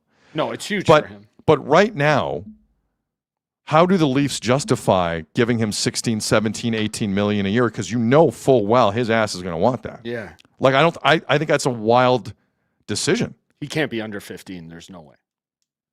The stats would say he deserves to be under 15. I agree with you. I'm saying he won't take it. This is a guy, because people are saying it's a video game. Why are you guys putting stock in this? Don't make it a story when there's nothing there. This guy was considered one of the best players in the league, period, all around. Now he's not even in the list of top 10 centers. But again, guys, like in terms of this list, I know it's a video game. I know it's NHL 27. Do you find a lot of fault with it? Yeah. That's where I'm going with this. No, I know. That's what I'm saying. I'll hear maybe Hughes. I can hear maybe Scheifele a little bit, although right now I think Scheifele's the better player. He plays. And I just think the money is going to get very complicated with Austin Matthews. If Austin Matthews doesn't show the Leafs he's close to a 50-goal guy again, we got a problem here. Now, if the Leafs are like, we're keeping him no matter what, because I don't know if you've noticed this, the Leafs, not good at plan Bs, not good at contingency plans, not great at it at all. So I still believe we live in a world where Austin's going to get exactly what he wants. And you got to live with the consequences. But I think that door has opened in terms of the discussion. And I think looking at this list and really comparing Austin Matthews to what else is going on in the National Hockey League is a fair discussion if his contract's coming up. And as he's getting older. Yep. And I'm just his saying. Availability. Like Scheifele, you know what's crazy? He played 82 games the last 2 seasons. Before that, 74. Before that, 81. Really? Like, the availability is incredible. Slosh Hogger in the chat. Austin's going to have 40+ this year. The Leafs better hope he does. But it is a big year for him, to your point. It really is. Christopher Bird in the chat. 40 isn't enough. Oh, boy. Look, he looked so average the last 2 years. I'll take a 40-goal year. Honestly, yeah, I would take a 40-goal year from Austin Matthews. I would. Really? Leaf fans wouldn't be happy with 40 goals? Of course they would. I think they would. I mean, as long as he has 40 goals and shows some spirit. How the spirit strengthens and grows. There'll be a certain spirit. Every year there's a certain level of spirit. But the Leafs do have to do their due diligence on Matthews. We've conducted due diligence, and it was deep due diligence. Got to do a lot of deep due diligence. He comes up with another 30-goal season. That's a lot of money for a 30-goal guy. Well, and depending on a lot what of money. Because we all believe they're going to more offensive style, right? We hope under Hiller, who hasn't really shown that either. Gons gets in the chat. 40 to 45 is good. That's the debate going on right now in this chat room. What's a good season for Austin Matthews? Viper, 45 plus, I'd be happy. So, yeah, I guess that's what people are looking for. Yeah, I'm on team 40 to 45. Okay. No doubt about it. PVA 34 and 88 will each be over 45 goals a game, or 45 goals for the season. Forgive me. Say that one more time.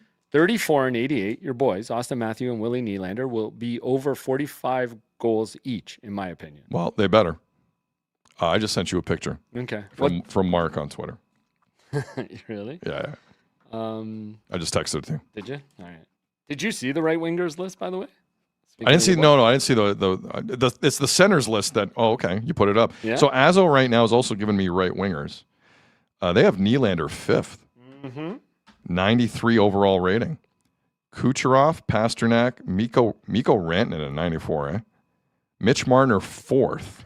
Right in front of Willie. Wow. Nylander 5th, followed by Sam Reinhart, Clayton Keller. Cole Caulfield needs to be higher up that list. Sorry. He scored 51 goals, no empty netters last year, Cole Caulfield. Sorry. He's not 8th on that list. Mark Stone 9th. Lucas Raymond 10th. Get the hell out of here with Lucas Raymond. Most overrated team in hockey. Detroit Red Wings. Get out of here. I don't want to hear that. Yeah, Caulfield's not 8th on that list. Yeah. That's asinine. Asinine. I'd put Caulfield ahead of Nylander right now. Right now. Are you serious? Yeah. No, I'm with you. I'm with you on that for sure. My God. Jeff in the chat, Cole Caulfield should be top 3. Yeah, without a doubt. You know what's funny? There's like 5% of the chat are going, guys, these are video game lists. No one cares. And the rest of the chat's losing their mind over it. But it's a ranking. It's how they're viewed. It's fascinating how people are reacting to the fake rankings. I get it's a video game, but it is how they're viewed. Like, isn't it not? Yeah. Yeah, it is. They don't make those rankings out of nowhere. It's based on stats. It is. It's just a really interesting talk because, like, guys, it is funny. Like, I don't think people realize how folks who work for those companies give up their lives to come up with that number. Like weekends, holidays. True. Can I go home for Christmas, guys? We need to figure out what Mikko Rantanen's overall rating is. It's true. Like that's how intense it is. By the way, Bob wasn't in the top 10 of goalies. That surprise you? Not really, right? One more time. Bob Bobrovsky. He wasn't in the top 10 of goalies. No. I got news for you. Jacob Markstrom, he isn't there either. Yeah. I don't know what Florida's doing there. Markstrom's gonna be mid to below mid. That's true. Like, I don't know. The Bill Zito run may have ended. I firmly believe that. Yeah. I think the magic's gone. I think he's hoping for 1 or 2 more. Like, it's built for this season next to compete, and that's it. Do you have the picture? I did. Hang on one sec. Mark, you want me to make you really mad? What's that? Evan Bouchard is ranked the 2nd highest right defenseman at like 91. He's ranked Also, on the same level as Schaefer, Yossi, and Herdman. I'd love to know his defensive rating in Chell. Yeah, no, but it's just an overall rating, right? He's only ranked behind Cale I'm not a fan of Evan Bouchard. I'm sorry. I'm not. But to put him in the same class as Matthew Schaefer, Roman Yossi, and Oiler fans are in for a rough go in the first month. They're like, oh my God, Nurse wasn't the only problem on that blue one. It's going to be a tough October. Tough October for Oilers Nation when they go, oh, he sucks too in his own zone. But we knew this. But we paid him $10 million or whatever it is, so he stays. But how's Nurse look in San Jose? We'll see. Anyway. I got the picture. Leaping Lanny Poffo. What's Babcock's rating in Edmonton? He's got 2 of the top 3 players there. Gala in the chat. Sid, please stop saying Chell. Isn't that a thing? I have no idea. I haven't heard it. All right. Video game. Fine. Like you said. Shout out to Mark in the chat who sent us the following picture after we talked about Sidney Crosby entering the final year of his contract. And I talked for an hour with Azo and you about how the Habs should make it happen. I don't know if Nick Suzuki has to give up the C. Yeah. No. Hold on. It doesn't look bad, does it? It doesn't at all. It doesn't look bad at all. Not at all. It looks kind of great. You look pretty good too. I mean, it's a given. That's definitely fatter me. No. Yeah, that's a different time. A little bit. That's a different time. A little bit. But I like the blue, blanc, and rouge. So do I. On Sidney Crosby. Actually looks good on him. We can do this all day. It's not tampering. We're not tampering. We're not tampering. We're just thinking while having dinner. That's what the picture's suggesting. Kent Hughes. Make it happen. Kent Hughes. Ça va? You like this? I don't know. I don't know how this happened today, but I don't mind it. I like this. I like this thought so much. The picture of me with the thought is even better. Take it easy. Think it is? In the chat says, okay. If you're going to name this picture, it would be called Horny Sid. How do you say that in French? That's a great question. Le Horny Sid? Yeah, Is that what you said? Le Sid de Horn. Dual Fate podcast thumbnail today, guys. It's pretty good. Oh, man. Oh. All right. I like that picture a lot. Yeah. And he always, like, picturing him out in a jersey that's not Pittsburgh is always weird. It is, but that doesn't look that crazy. Unc Ryan in the chat. Guys, it's Sid de Hornay.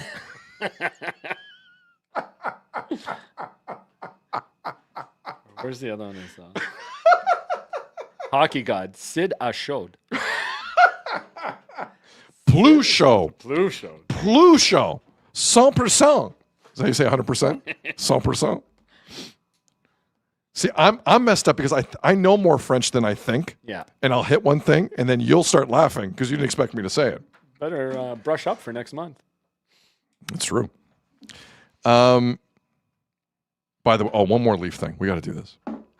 We got to do this. Oh, my God. Don't run anything. Yep. I saw something on CTV News yesterday that it might have been one of the funniest things I've seen on Toronto television in a long time. And before we run this, I have to say, John Tavares is a nice dude. Yes. Like, he's a very patient person. And anyone who's dealt with John Tavares knows this. I know you can't all the time get like the best quotes from him in a scrum. He keeps it pretty simple. He doesn't like to, create controversy. That's not who John Tavares is. But I saw something yesterday I can't unsee. And there's a story involving John Tavares that kind of developed. It's been developing for a while since he signed in Toronto, but yesterday was a significant day. He was in court giving his side of the story as the Canada Revenue Agency comes after his signing bonus that he signed with the Leafs in 2018. He paid taxes on that signing bonus in the States. He hasn't paid any in Canada, and the CRA is saying, well,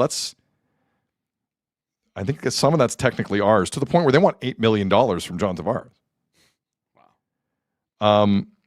They actually want $6.85 million in tax plus $1.2 million in interest from John Tavares. And he got like a huge signing bonus. So that's what's been happening with John Tavares. So he has argued that he doesn't have to pay. Yesterday in a Toronto court, John Tavares showed up and just gave his side of the story about why technically it's an American signing bonus and not a Canadian signing bonus. But when he walked out of the room, David Alter of the Hockey News was waiting for him and a few other reporters. And Tavares with his lawyer just went back to the Uber and went home. Just kidding. Tavares spoke to everybody. John Tavares, after giving his side of the CRA tax story, fighting this rather publicly, he's not hiding anything. He gave like a hockey scrum about a tax situation. I'm not kidding.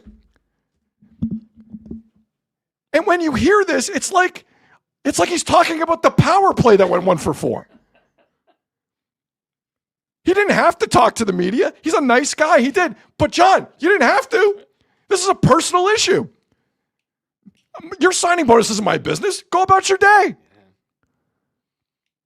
So that's the first part of this that you're about to hear that I couldn't believe. The second, for the listening audience, you have to watch this back. CTV News put out an artist's rendition of the testimony. Someone drew John Tavares giving testimony about the CRA situation. It's like he's under criminal indictment, and he's not. It was just wild. Because if you're sitting there getting your tires changed and you're in the waiting room of this place and CP24 comes up, you see like an artist rendition of John Tavares and you're like, what did John Tavares do? It looked like he was the criminal. He's not. He's John Tavares, one of the nicest guys. We didn't need an artist rendition of the tax testimony. The hell are we doing? And the last thing, the reporter for CTV News, his name escapes me. Woodruff? I don't know. It sounds like. Clearly, you're going to hear at the end of this clip, I don't think hockey is his specialty. So 3 things to kind of look for here. John Tavares does a scrum about his tax situation, the way he would talk about a power play. The artist's rendition of the testimony is in this, and the reporter has no idea about hockey. This is one of the crazier things I've seen on Toronto television in years. Years. And this is how it looked and sounded. Prove what the contract was all about and the intentions in signing it and everything that went into it. So overall, you just hope everything, can work out in my favor. I wasn't counting every last penny, but obviously I wanted to maximize my opportunity along with where I was going to live as I was looking to start a family soon. In court, Tavares described the negotiations behind the deal in detail, saying Toronto's general manager, Kyle Dubas, sent him a text message just 1 minute after he was eligible to talk to other teams. Oh, my goodness. Kyle Dubas off the top rope. With the Kyle Dubas, which, by the way, Dubas's boss down in Pittsburgh called him at his first news conference. Does he have to testify? I'm dying. Dubas? I'm dying at that report. I'm dying. CTV News are a legitimate news place. There's not many left. They know what they're doing. Can I hear that one more time? Oh, of course. John Tavares is breaking. All he didn't say was, hopefully it's a learning experience and we can move forward. I think that's all John Tavares didn't say. I think we're close to getting out of this. Yeah. Play it again, please. Prove what the contract was all about and the intentions in signing it and everything that went into it. So overall, you just hope everything, can work out in my favor. I wasn't counting every last penny, but obviously I wanted to maximize my opportunity along with where I was going to live as I was looking to start a family soon. In court, Tavares described the negotiations behind the deal in detail, saying Toronto's general manager, Kyle Dubas, sent him a text message just 1 minute after he was eligible to talk to other teams. Oh, the rendition's pretty good. News item of the year. His lawyer in the was city pretty of good Toronto. in the rendition. That's crazy. Oh, that was all very unnecessary, and I'm here for it. Does Kyle Dubas have to? Does he have to testify? They might have to call Kyle Dubas to provide a deposition. The boss, Kyle Dubas. Oh, Sean in the Yukon. That's a spot-on portrait of JT. And his lawyer's even better. Oh. Slosh Hogger in the chat. Close down the show. That's enough. That was gold. Shut the show down today. Oh. Diesel in the chat. JT giving it 110% on and off the ice. Oh. I'm sorry. That was but again, a full-on illustration, because you hear a lot about this. How patient a man is John Tavares. For real. He really is. He did not have to talk to anybody. No, It's a he could've personal just deal. walked off. Go home. Go to the cottage, John. You're good. David Alter, who I like, is waiting for you outside of your CRA hearing. Multiple people, it seemed like. What's the first? How would Jim Hiller handle the CRA hearing there, John? How the spirit strengthens and grows. There'll be a certain spirit. Every year there's a certain level of spirit. Do you get taxed on spirit? You might. Does Nick Nurse get the same treatment when he has to come up? Oh, Nick Nurse is pissed at the CRA too, Same right? thing. It's the same deal. I think so. It's like not a signing bonus thing, but it's just I think They're after him for I think he owns like 800 Gs or something like that. Yeah. Yeah, Nick Nurse was pissed. Oh. Sorry, I thought you should hear that. John Tavares doing a hockey scrum outside of his CRA tax hearing is one of my favorite moments of the year for the Leafs. And there have been many. Good dude. Good dude. To talk to the media after that, God bless you, John. Good for you. I'd be done. I'd beeline. Middle finger William Nylander in the air. Done. The lawyer, even in the picture you took, was like, what the hell? What are you doing? I can answer these. I think the lawyer wanted the moment. The lawyer definitely. The lawyer was in the report. I didn't even clip it. Nobody cares about the lawyer. Oh, man. Okay. Anything on your end for that, Azo? No, that was great, though. Good find. That is. I died when I saw that. Wonder what Kyle Dubas thinks. Hey, Azo. Yes, it? Great time of year. Because the Habs are going to get Sidney Crosby? Probably not. Still a great time of year. Maybe. Puck drops, tip-offs, first pitches. When the game is on, you call the shots. Head to betway.ca and bet your way. Must be 18 plus. Play responsibly. Hey, Azo. Yeah? You like the shirt? I do. It's one of my favorite ones you have. Smells great, too. I doubt that. Smells like my body. You've had it twice now. You've worn it twice now, right? Clothing for today's show provided by Ed's Fine Imports, Markham, Ontario's #1 clothing store for the last 20 years. Formal, casual, they've got you covered. Brands like Cycle Bunny, Blue Industry, Page Jeans, Nobis, Gitch, Bugatti, Paul Patenley, 7 Downey Street, Tommy Bahama, and so much more. Ed's Fine Imports, just north of McCowan in the 407. Go to the store in person or go to edsfineimports.com online. Tell them Sid sent you and get 15% off your first purchase. Tell them Azo sent you, and the CRA wants a word. Michael in the chat. I mentioned Azo at Ed's Fine Imports. They taxed my signing bonus.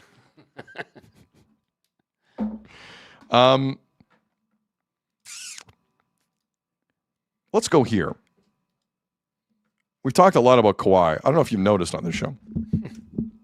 Kawhi Leonard was a Raptor, we thought, on June the 30th, according to Shams Charania of ESPN. Trade was paused on July 9th because there's what looks like a never-ending investigation into potential cap circumvention, alleged cap circumvention between the Clippers and Kawhi and other entities. No one's really talking about Brandon Ingram in this. Have we forgotten about the Brandon Ingram side of this, Azo? A little bit. A little bit. So you and I have heard from like numerous people on and off the record. Kawhi's been in OVO Center. Actually, we saw Kawhi at OVO Center for Lowry's thing. We did. By the way, we have a new sound drop of we do. of Kyle. Yeah. I don't know if you can find it. Starting with that guy right there. Your championship is the only aspiration. It's the only aspiration.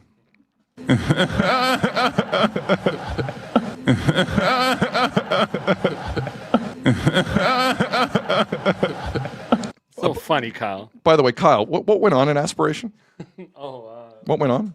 The company went belly up. It was frauded, as everybody knows. If you want any more questions or more details about that company, you need to ask the owner or whoever else is involved in the fraud. Okay. I'll ask whoever was involved in the fraud. Do you know where Kawhi is? Of course, this one doesn't work. August 15th at the Kai Tak Arena. You might stay there. He might. If his contract gets voided, that's his next team. The Kai Tak Arena Warriors. But no one's talking about Brandon Ingram, who's supposedly, trade still pending, going to the Clippers. Now, because we have so little real information from the league on this, anything that's happening online, people grab. Specifically Raptor fans who were like, Kawhi's going to be a Raptor, it's not a big deal. I don't know if you've noticed, I'm a bit more skeptical. But I get the excitement. And there's been visuals of Brandon Ingram down in LA at working out with the Clippers during Summer League. Obviously, Kawhi has been in Toronto. That hasn't been hidden from anybody. And no one really cares about Grady Dick. But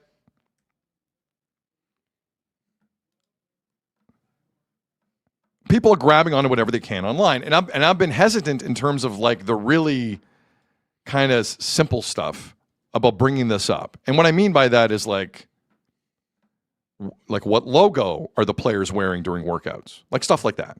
I don't know what that means. I've been very hesitant to bring that to the table. I don't think I've shown any of this before.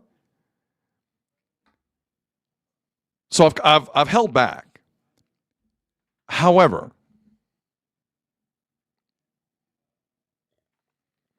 saw something yesterday. I don't know when this was posted. I don't necessarily know who posted this, but a video of Brandon Ingram working out made the rounds. And I'm not completely versed on his back tattoos. I'm assuming that's Brandon Ingram. What stood out were the shorts he was wearing. He's shirtless, much like William Nylander. But the shorts he was wearing really drew a crowd. Azo, can we zoom in on this, please? Yeah. For the listening audience, Brandon Ingram, I would assume relatively recently, is still wearing Raptors gear. There's a Raptors logo on his shorts. What does it mean? Why is it there? I don't know. For those of you who are like, Sid, it's shorts. I know it's shorts. You know it's shorts. But in a world where we're not getting any information, and in a world where the Raptors trade has not gone through, in a world where the NBA this week says ESPN really doesn't have their facts straight in terms of where this investigation is, and in a world where, for all I know, tomorrow night, Pablo Torre's dropping something else in terms of this ongoing reporting, I don't know if this is nothing. It could be nothing. But that's my question for you today. Is this nothing to you, personally? If you think it's nothing, that you are entitled to that opinion.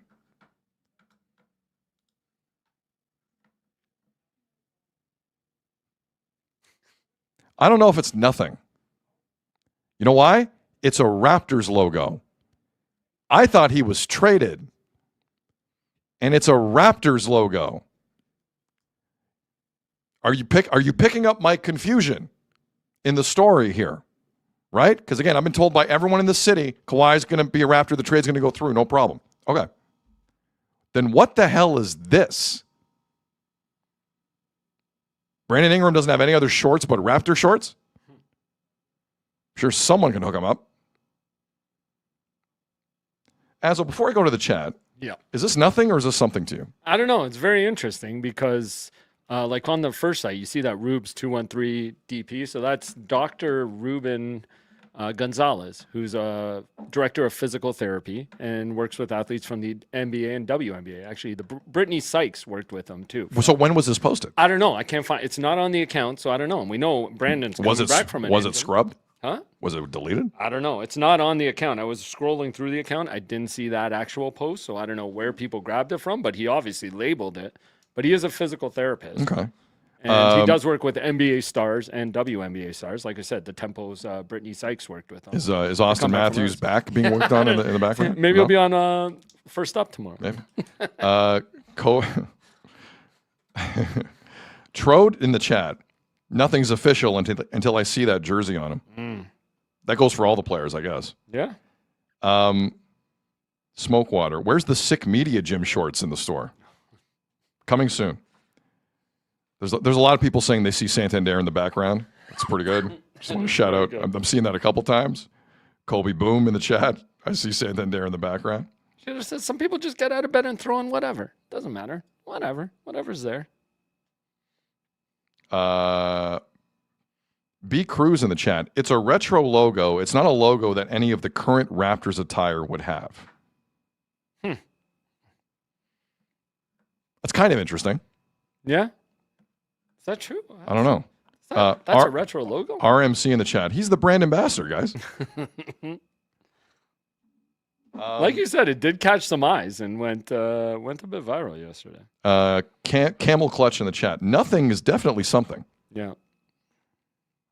I guess my vote on... Sorry, Azo, your vote is this nothing or something? Is this nothing or something? Something. I think it's something. Because he still is a Raptor. Right. That hasn't changed technically. And he feels comfortable enough to put them on. Christopher Bird has it figured out. Guys, a pair of clean shorts that were available. Yeah, there you go. It could be just that. Or it might not be the simplest explanation. I vote something. Shooter in the chat. That's nothing, guys. Mike in the chat. I vote nothing. Chris in the chat. Conspiracy Sid. TML Golf Club. He's just wearing it for the attention and to stay relevant, guys. Show he's working out. Dan in the chat. This nothing is something, so that's cool. Yeah. We may actually just be trolling the Raptors because they won't put their trade through. Maybe. Shooter. Maybe. All right. Honestly, guys, I'm not going to make a habit out of the what are they wearing thing because I've seen this I saw this with DeMar a couple of weeks ago. Did you see the DeMar DeRozan stuff? No. It looked like he was wearing some Raptors gear. Oh, really? Yeah. I mean, I'm sure they all have gear from their old teams, right? It just feels like there's a bunch of moves But pending. that would be a weird day for his trainer to take pictures and post them if that's what happened. A very strange day. I would agree with you. And I would agree technically, with you. again, as everyone's pointing out, he technically still is a Raptor, right? Yep. We think? Correct. Sort of? Kind of? No, he is. Yeah. No. There's no debate. As of this second, you know who's a Raptor? Brandon Ingram. You know why? Because there's no trade. So we still have all our picks? That's the other thing I was thinking today. Those 2 first-rounders the Raptors would be giving up for a 35-year-old Kawhi Leonard, Yeah. those are unprotected. Based on what you've seen from Bobby Webster, what will the state of the Raptors be when those drafts come around? Yeah, how'd that work out for the Leafs? How's that Jakob Poeltl signing going? I don't think Bobby's kind of ready for this speed, if I'm being honest. Maybe I'm wrong, but like those draft picks could be significant.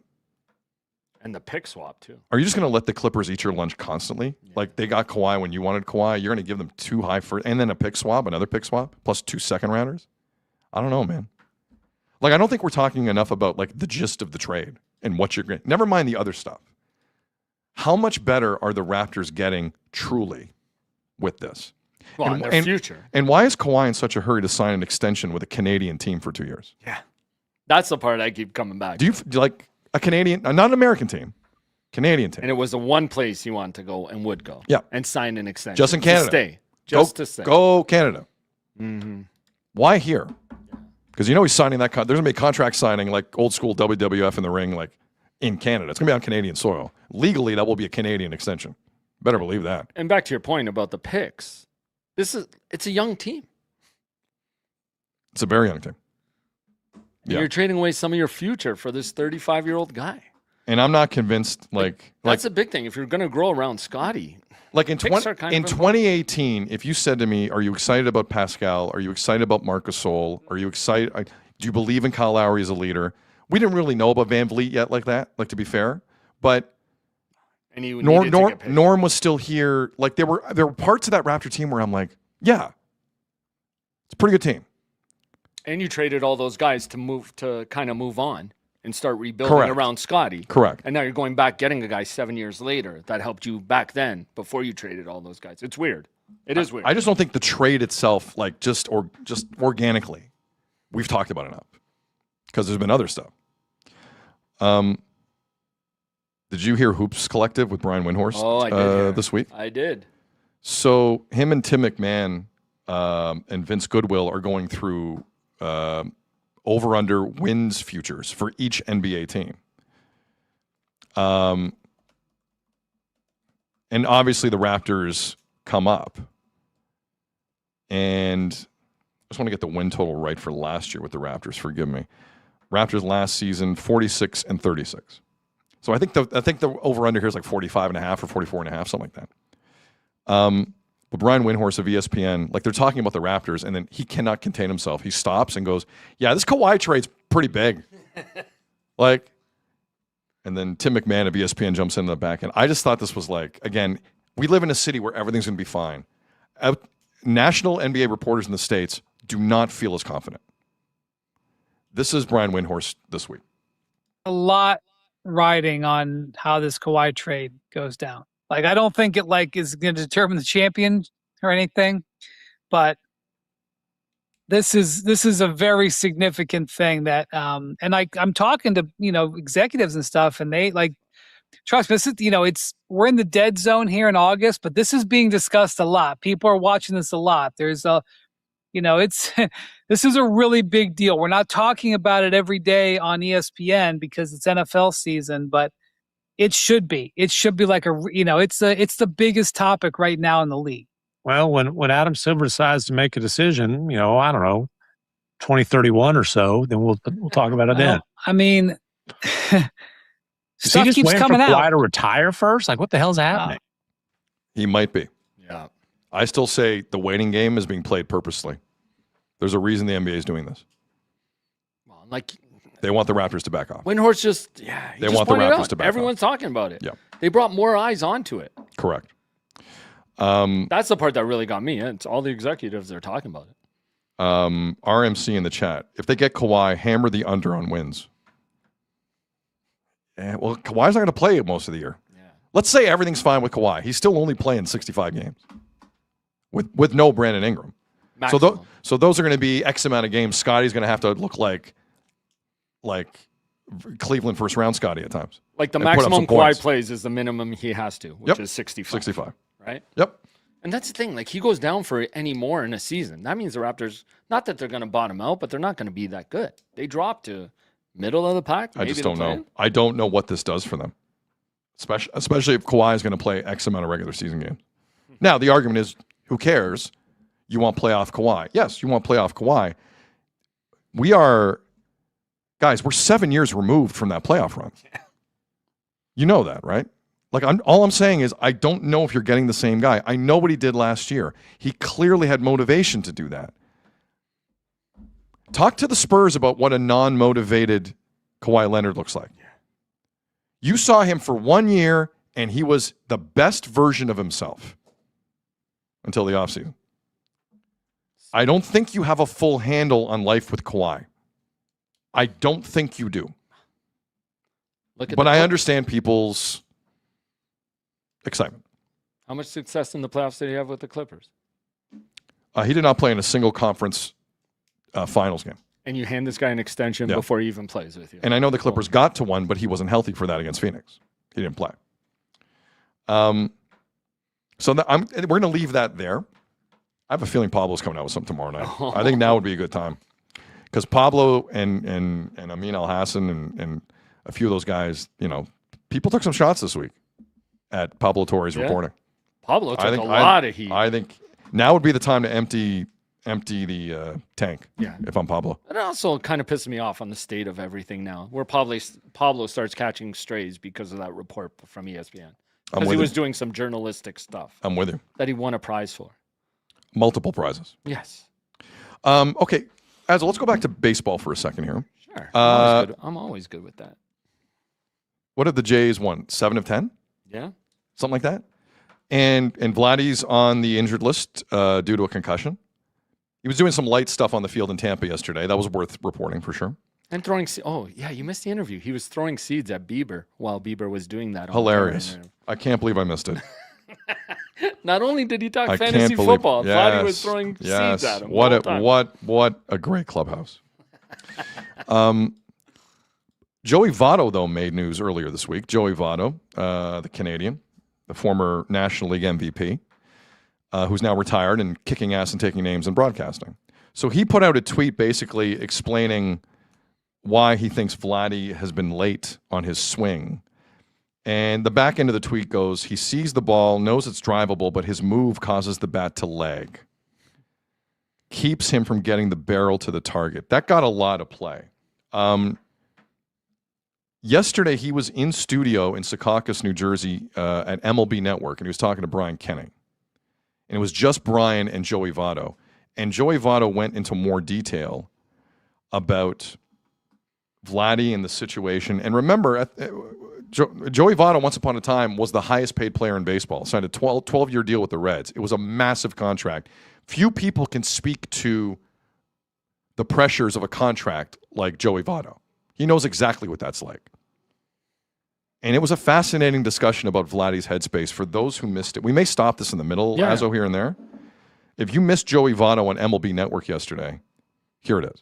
Really, all I was really trying to point out was there's something going on technically. Obviously, if the ball's not going over the fence, clearly it's showing up. My question is there some sort of hangover from the World Series? And the other thing I want to say is, from 26 to 27, in my experience, my bat slowed. And I'm wondering if technically... That age. Yeah, I'm wondering if technically Vladdy has the ability to adjust and simplify his swing because he's been handed this till 40 years old contract. You know, when you get handed a 10-plus year contract, it's an immense responsibility for two reasons. First of all, obviously the relationship, But you also have to think big picture. How do I perform with excellence at year 5, at year 8, at year 10? That's hitting you year 1? Because again, you had a 10-year contract. I had a 12-year contract, right? Yeah. And I remember having a conversation with Matt Holliday, and he had an 8-year contract. And I said, how you doing? He goes, miserable every day. And this was year 4 or 5 in his contract. And he said, I can't sleep. Because he bore so much responsibility, being excellent every single day and making sure that his contract was satisfactory, making sure he earned it. Right. And I think that that's a certain mentality that you have to have. So, we'll see. Year 1 of a 14-year contract, he has to perform better, and I know that he knows that. What's surprising, that's interesting, because I don't think we feel that from the outside, that you would feel that, that weight, and it would just bear on you. But last year in the playoffs, again, he was so fantastic in the field, base running and hitting. He slugged 600 every level, 600 over 1,000 each level. Wouldn't you think that would catapult you to that level, or it just doesn't? You got to come back and pitch by pitch, you got to do it again. Well, there's plenty. You have to do it again, but there's plenty of players that have that are below average batters that have fantastic playoff stretches. So I don't see the crossover between playoff and regular season. For a guy that level. I'm saying for a guy that level. He's an excellent player with a great track record. I mean, he's got 6 All-Stars and an MVP runner-up and a near 50 home run season. I think just what I'm getting at is there has to be more home runs, and that comes from swing efficiency. And technically, there's something slightly off, and that was my mention in the tweet. Chris Betty in the chat, Votto for coach. Sean in the Yukon Jays, please hire Joey Votto. Now, he went on to say in this interview, I didn't get this clip, but I want to read this in terms of the pressure in Toronto from the fan base. This is Joey Votto yesterday in the same interview. Quote, the fans, they love him there. The Toronto fan base is a great fan base and that they're going to show up, but they don't have the feel that a Philadelphia or a Mets fan base has in terms of letting their superstars know immediately that we expect production right now. If Vladdy's in Philadelphia, his hands would be full right now. Anyone in this town who thinks Vladdy's been given a rough ride by anyone, you are a full-blown idiot. You have no idea what you're talking about. You've never left Southern Ontario, and you have no clue what sports is actually like in some of these markets. I just want to get that quote out there because I agree with that 1,000%. The worrying part with me out of all this is he has still been handled generally inside and outside the organization with kid gloves. We've been pretty tough here.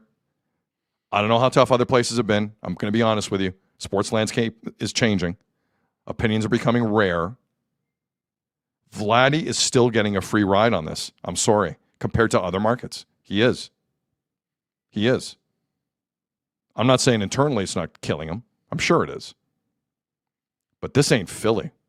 And this ain't Boston. And this ain't New York. Just everyone wake up on that. Agree or disagree, Azo, on that? I agree to the extent the fans don't let him hear it. But I think he knows, because he references it all the time, that a whole country is kind of depending on him for this team. Like, I think that has to come from himself. He's putting that on himself. But I think that's there. I'm with you. Yeah, I think that's there. Like, the fans aren't telling him that, No. but he knows himself. And it was a weird year because he got the big contract that started this year. His running mate's gone, and it's all on him. It's all on the management didn't do anything to kind of back him up. I don't know if it was because they were counting on Santander, as funny as that is, but it was all on him, and he came into the season knowing that. And he knows it's a country watching this team. How many times we talked about it? I mentioned people DMing me. They're in from Alberta. They're here to watch this team. They're going to cheer for him. Like, I think that's the only difference, where Philly fans are right in Philly. It's a city compared to where they're tied to that team, where people are coming from all over the country to watch this guy hit, who can't raise a ball anymore. It's crazy. It is crazy. Camel Clutch in the chat. They would eat him alive in Philly. One last thing, Azo. But I don't think you would be Vladdy if he was in Philly. Like, you wouldn't see the same Vladdy. You wouldn't into see, how he goes to around his You business. wouldn't see this Vladdy. What does that mean? Just the way he tries to go out there every day and perform. I think you would see different aspects of him taking time off or doing stuff. Like, he couldn't be himself. And again, it's the first year of this contract where he's learning all this. That's why I think in baseball they give Sorry, peel it back. I still don't quite understand the point. What is he not? I think he would take more days off. He wouldn't just show up, or he wouldn't be that jovian guy. Like, baseball loves Vladdy because of the atmosphere, because of the attitude he brings to the dugout every day. And I don't think you would see that. Well, I think in Philly, like, I know what you're saying, but I think in Philly also, if you're making $500 $500 million taking days off. I think that's another discussion too. Yeah, no, but I don't think know it if would they kill like the that. spirit. Like, and I don't think he would have got that money in Philly either. Yeah, the Vladdy spirit is worrying me because I think the Vladdy spirit is also restricting people in the organization from really digging in there Yeah. and getting tough with him. Because I don't think that's happened. Between you and me, I don't think that's happened. No, but they got to give him a chance to figure this out. That's why, to me, in baseball, they give these kids these contracts, even with years of arbitration left, because it lets them grow into it. Like there's that pressure, kind of like you ease up into it. Like they give him this contract right in the middle and end of last year. Then he goes on that. It was almost early. No, it was historic early. run. It was early last year. Yeah, but then They you got go it on done. that historic run in the postseason that everybody's watching, saying you should be this, and you're coming back and you know it's all on you. That money kicks in. He lost his running mate, and all the pressure on him to get them back to a World Series. Let's talk about the expectations this team came into it.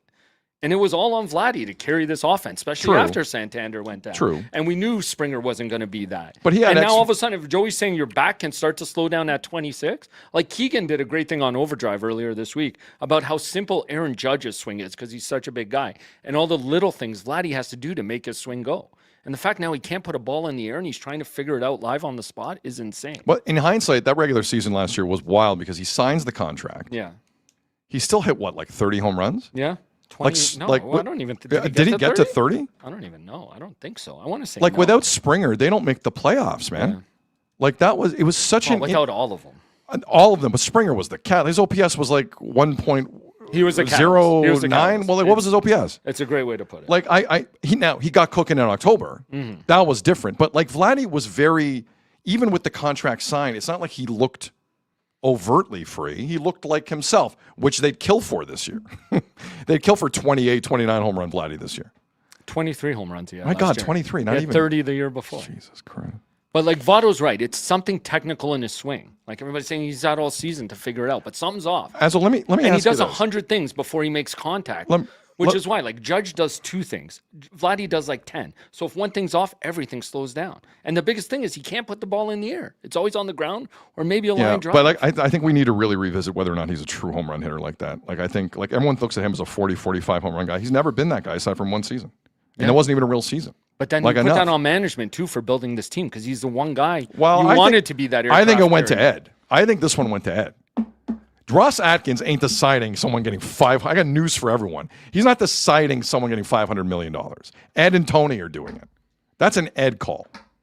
That's the reason Ed Rogers was at the press conference last April, May, whenever it was. No, but I'm saying the way Ross and Mark have built this team, they were always putting contact hitters in. They were never bringing in home run guys because I think they thought they'd get some portion of that from Vlad. The more I look at it and the way it developed, they did not want to sign Vladdy to that. No. They And they did waited not too want long. to sign him to that. And to at be all. fair, had they done it earlier, he wouldn't Yeah. be getting $500 million. So You probably could have got him okay, and Bo.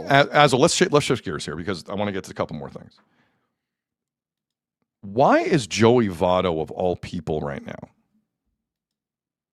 talking so much about the guy on a Canadian team making $500 million?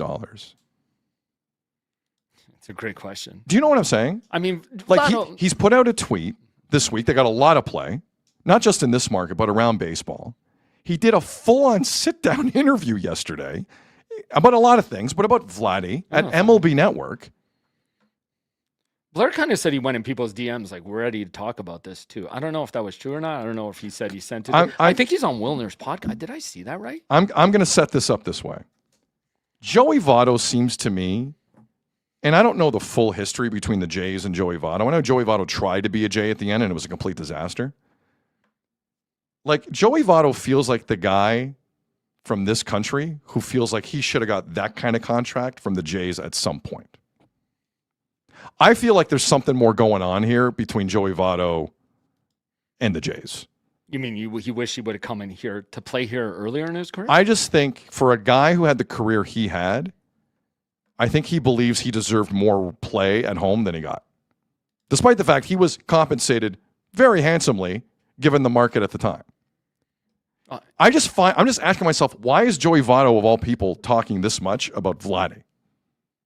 Now, Vladdy's an interesting figure. I get it. But there's like other things with Joey Votto Yeah. that make this an interesting connection. He has done some work for Sportsnet in that. And maybe he's trying to figure out his post-playing career, right? Like, what's he's going to do next. Maybe. He's trying to see. And this is, where did you say he was from? Did you say Mississauga or Etobicoke? Oh, Etobicoke, Joey Votto. Yeah, somebody said he is Etobicoke. Me and him both played for the Etobicoke Rangers. Look at you. You're the next Joey Votto. We played for the same team. There you go. Joey gets involved when he wants to. Like, he disappeared for a while. When he wants to be in the limelight, he'll put stuff out there because he knows people listen to, and he simplifies everything which people can understand. I don't know if that makes him a good coach. I don't know how because there are some reports that he wasn't the best teammate or whatever. He could get. No, I'm not suggesting, but believe me, I'm not suggesting he coaches anything. What I'm saying is the Canadian kid who was never like really as popular as he should have been for a National League MVP in this country, kind of talking a lot about the failures of Vladdy's start as the man with that contract. I find that timing very interesting. It's true. I find the timing very interesting from Joey Votto. And if you look at it, when he talks about his contract, he was like giving all that money to take Cincinnati to that promised land of the World Series, and he never did it himself either. Not really. Didn't even come close. Had some amazing seasons, but I don't know. Could it be the Blue Jays are the team he grew up watching and cheering for? Like maybe he gets asked about Vladdy a lot because it's Canada. But I think you're getting to where I'm going here. I think there's some jealousy here. Yeah. I think there's some jealousy here, and I think late in his career, I don't know if Joey Votto had the chance to be a Jay in his prime. I don't know if the Jays with Anthopoulos or Ricciardi or whoever had a chance to pick him up. I don't know the ins and outs. All I know is it sounds to me like Joey Votto's a guy who wishes he got that kind of financial respect in this market and maybe regrets it a little bit. I don't know. Bitterness from that last year when he did, and he got stuck in Buffalo for all that years until he just hung it up. And that was Atkins Shapiro too, right? Yeah. Interesting. Because they tried to bring him in, right? And he got stuck in Buffalo for most of that season before he decided to call it quits. I'm just wondering what the alternative motive is here for Joey Votto. It's a lot of Vladdy this week. Well, because people latched onto it. Like that lot. went viral. And again, when Joey wants to be in the limelight, he'll put him like he gets it. Yeah. Who are we talking about this week that put something? Well, Austin's chiropractor. You put that out, people start asking you to do interviews. You do interviews. It's what he wants. Maybe he wants to be on MLB Network. Maybe, like I said, he's looking for his post-playing career and what he's going to do. And but maybe I don't know. Like he did work for Sportsnet, and then apparently that fell through. Like he did for one postseason. Yeah, I don't know. Like on air, he's really good, but like I just like Steve Nash. Sometimes Steve Nash just gets bored and just does something else. Right. He's like, good when I don't know. Yeah, he's really excited for a second, and then a butterfly goes by, and he runs after the butterfly. Yeah, it's true. Or he just doesn't want to be seen or heard, or he doesn't want to be bothered, which is his right. Like he made some good money. You think he can be jealous about the money, or just because it's at home? I just find it interesting. Joey Votto's really talking about Vladdy a lot. It feels interesting to me. The World Series hangover thing didn't really make sense because Vladdy looked fine in the WBC. He did, 100%. And by the way, Dalton Varsho looked fine in spring training. Yeah, well, let's remember that. It's true. But WBC are actually facing some legit guys. And the hangover thing is more to me about expectations, not the hangover from last year. No. All right, let's shift gears. Yesterday, we told you the story of Ketel Marte of the Diamondbacks, who just didn't show up for a game a couple nights ago. And he's in Arizona. The team had no idea what the situation was. We played you the sound of manager Torey Lovello. There is a statement here earlier today, late morning. JP Morosi put it up from Ketel Marte's agent. This is what the agent released via Ketel Marte.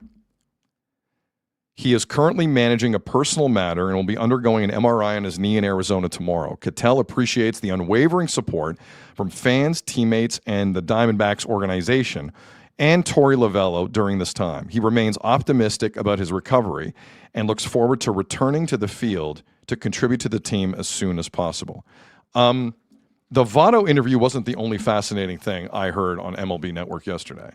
So around 6 p.m. Eastern, I think MLB Network's national pregame show comes up, and it's Greg Amsinger, Harold Reynolds, and Dan Plesac. And the segment starts off, for those watching, they put the three of them up just really tight in the corner and had a wide shot of Fenway, so that's why you kind of see it like this. But Greg Amsinger, the host, who I think is fantastic, he kind of goes off on Ketel Marte. And then Reynolds and Plesac have very interesting responses to this. I think this is worth playing, considering we played all of Torey Lovello yesterday. And I'm just going to let this run. Azzo, go ahead. Regardless if it's a personal issue, regardless if you have a sore knee, regardless of what it is, Ketel Marte not communicating to a man that is fully invested in leading this organization in the dugout a man that you have befriended, a man that you've spent so much time with, is wrong. To not communicate to that man who cares about you is wrong no matter what's going on. No matter what's going on, you have to communicate with the man. Didn't communicate. And in my personal opinion, slam me all you want, whoever's watching this right now, Ketel Marte's days in his Arizona Diamondback have to be over. Have to be over. If you will not communicate to your manager when you are, I think as of yesterday, tied for the 3rd NL wildcard spot, you're pound for pound the best player on the damn team. You don't let your manager know? You're tied for the 3rd NL wildcard spot. Personal issues happen, everybody, totally get it. You have a sore knee, totally get it. You didn't communicate to your manager. Torey Lovullo's a great man. To see him in that state, that sucks for him. I feel bad for him and the organization and the fan base. I understand where you're coming from, but I look at it from the other side. That the look on Torey's face is not baseball. We've been around long enough, guys, and we've had enough players die in hotel rooms and everything else. That's the concern on his face. And the thing that stood out to me was he said, when I heard he's okay, we found out he's all right, then he was relieved. And she asked, are you okay? And he said, yeah, I'm okay now. But that's a stressful situation when you don't know if this guy is laying in an alley, dead in a hotel room. We've had it all happen in this sport and in other sports. That was the first and foremost thing on his mind. Baseball's secondary. Is Ketel, you figure out he's going to be okay and whatever's going on off the field, yeah, then you can address, are you back with the D-backs? Are you going to play again? All those different issues come up. But I think the number one concern was for his well-being first. And when he doesn't communicate, when he doesn't reach out to teammates, what are you going to assume? And that's the hard part of when you're with somebody all year round. That's what the sport is now. It's not 8 months, go find your best friends. It's all year round. And he's not communicating with anybody. That's the first thing that crosses anybody's mind. If you're a parent, if you're a player, if you're whatever, that's the concern. And so that's, I think, what Torey was alluding to. Baseball, that stuff will take care of itself. And to me, I think if one guy has defended Marte over the last year and a half, it's been Torey Lovullo. Yes. And I'm sure that is what, I'm sure what is upsetting to Torey is he's had to put out a lot of fires. And we often hear players talk about, hey, we want an open door, we want communication, we want a guy to be a player's manager. I don't know if you can find a more player's manager than Torey Lovullo, who has, you know, he's taken the sword a couple of times for Marte and tried to smooth things over. And I just don't, as much as I listened to what you said, I agree with you. Like, this is a point where a team that had struggled for 3.5 months, they finally have found their identity, and they're in it. They're in it, and their best player, at the biggest time when they really need him, he's not available. A message to anyone who produces television in Canada or anywhere else. When there's a really serious conversation going on, please give me more Doobie Brothers. Please, I want it louder. I want it louder, you idiot. I want it louder. Someone working in the audio booth just completely on autopilot in the union, just kind of, no, this is what I'm doing right now. Someone have some sense and produce things properly during a conversation like that. Asinine. That's an asinine move. Anyway, and I've seen that plenty on Canadian television.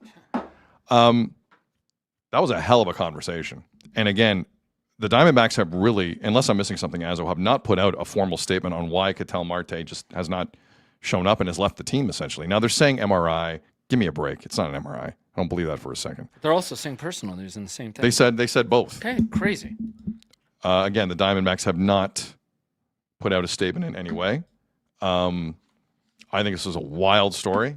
This is a former All-Star. It's not the important part of this. But if you're looking at the baseball part of this, this is not a bad player we're talking about either, who signed long-term with Arizona. Let's see where this goes. But anyway, like some strong statements there from Greg Amsinger.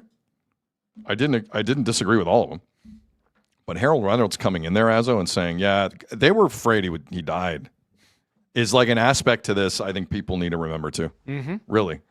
When We're up against it, but take 30 seconds, Az. No, no. What'd you make of that conversation? That's why it wasn't fair for Torey Lovello to be put in that spot. That's exactly why, because it wasn't fair. He just managed a game. He had that on his mind. Correct. And to throw him into that spotlight where he has to answer, again, 10 questions on the guy that he had no idea where he was. Correct. Of course, if Marte was okay, he should have let his manager and the team know, no matter what was going on. But the mixed messaging of it being both a personal matter and an MRI knee issue or whatever, when the team had no idea about it, is super strange. Yeah, the comms from the organization. Again, I'm not commenting on anything with Marte. I have no idea. I have no clue. The comms from the organization, pathetic. Yep. And the producer and the audio guy at MLB Network in that segment, It's ridiculous. pathetic. It is ridiculous. Pathetic. I never understand how people don't get that. Harold Reynolds was talking about having teammates of his die in hotel rooms. No, let's turn the music up, guys. Let's turn the music up. All right, finally. English Premier League season kicks off Friday. Let's go. Footy. Competing in the English Premier League is tough. The top 6 teams average, in terms of revenue a year, about £600 million. That's like over $1 billion. We're talking Liverpool and Man City and Arsenal, big time teams. If you're going to stay in the Premier League, it's not easy. But there's a small team on the South Coast called Brighton and Hove Albion. Their stadium's like 32,000 people. They got a kick-ass logo with a bird because they're South Coast. There's seagulls and stuff down there. Small stadium, but not only do they compete and stay in the English Premier League, they 4 out of the last 5 years have finished top 10 in the English Premier League. And it's not like they go out and spend $100 million on players. That hasn't been Brighton and Hove's deal. And on top of that, not only have they competed regularly and beat some big-time clubs in the English Premier League the last several seasons, but they've developed players to the point where they don't pay $100 million for their players. They sell them. They sell them for $100 million. Moises Caicedo, the midfielder, Ecuadorian midfielder, he goes to Chelsea for $100 million. They sold Marco Cucurella, the guy who plays for Spain with the crazy hair. That was for like $60 million.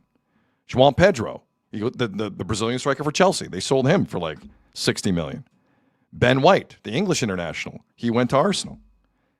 And their best ever developed player, arguably, is Alexis McAllister of Argentina, who won a World Cup and a Premier League with Liverpool. So they know how to develop players, which is why yesterday's news was so exciting. They signed a Canadian. Brighton and Hove Albion have brought in a Canadian, Promise David, of Union Saint-Gilloise of Belgium. That little club won a Belgium title a few years ago with Promise David.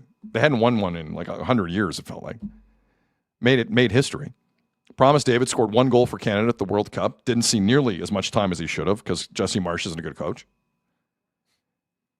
But Brighton and Hove Albion think he's pretty good. And it's a loan deal for this year with an obligation to buy. I think it's like $30 million or something like that. It's a pretty good purchase for them. They got a young coach, Fabian Hürzeler, a German, 33 years of age, by the way. It's a really interesting soccer club in Europe and England.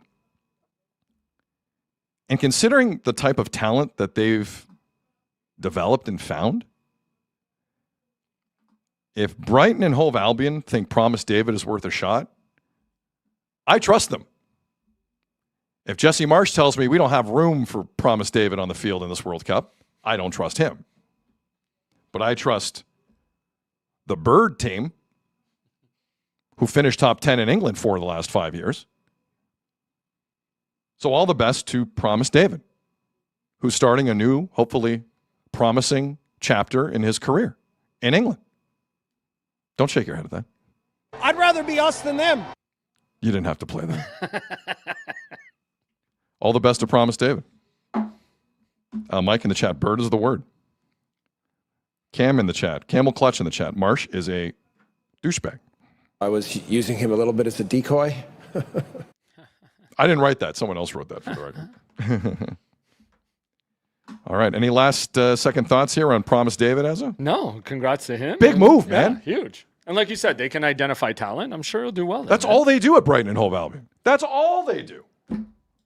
This is exciting. Then This they is know really when exciting. to move on, which is great. Yes. Right? Go get it. Mhm. Support the Canadian in your EPL fantasy pool this year. Pick you up go. Promise David. You can get him for cheap. Guaranteed you get him for cheap. How many of those you in? 3. Really? They're amazing. Damn. It's like an NFL. It's like fantasy football with double the games. It's actually a lot of fun.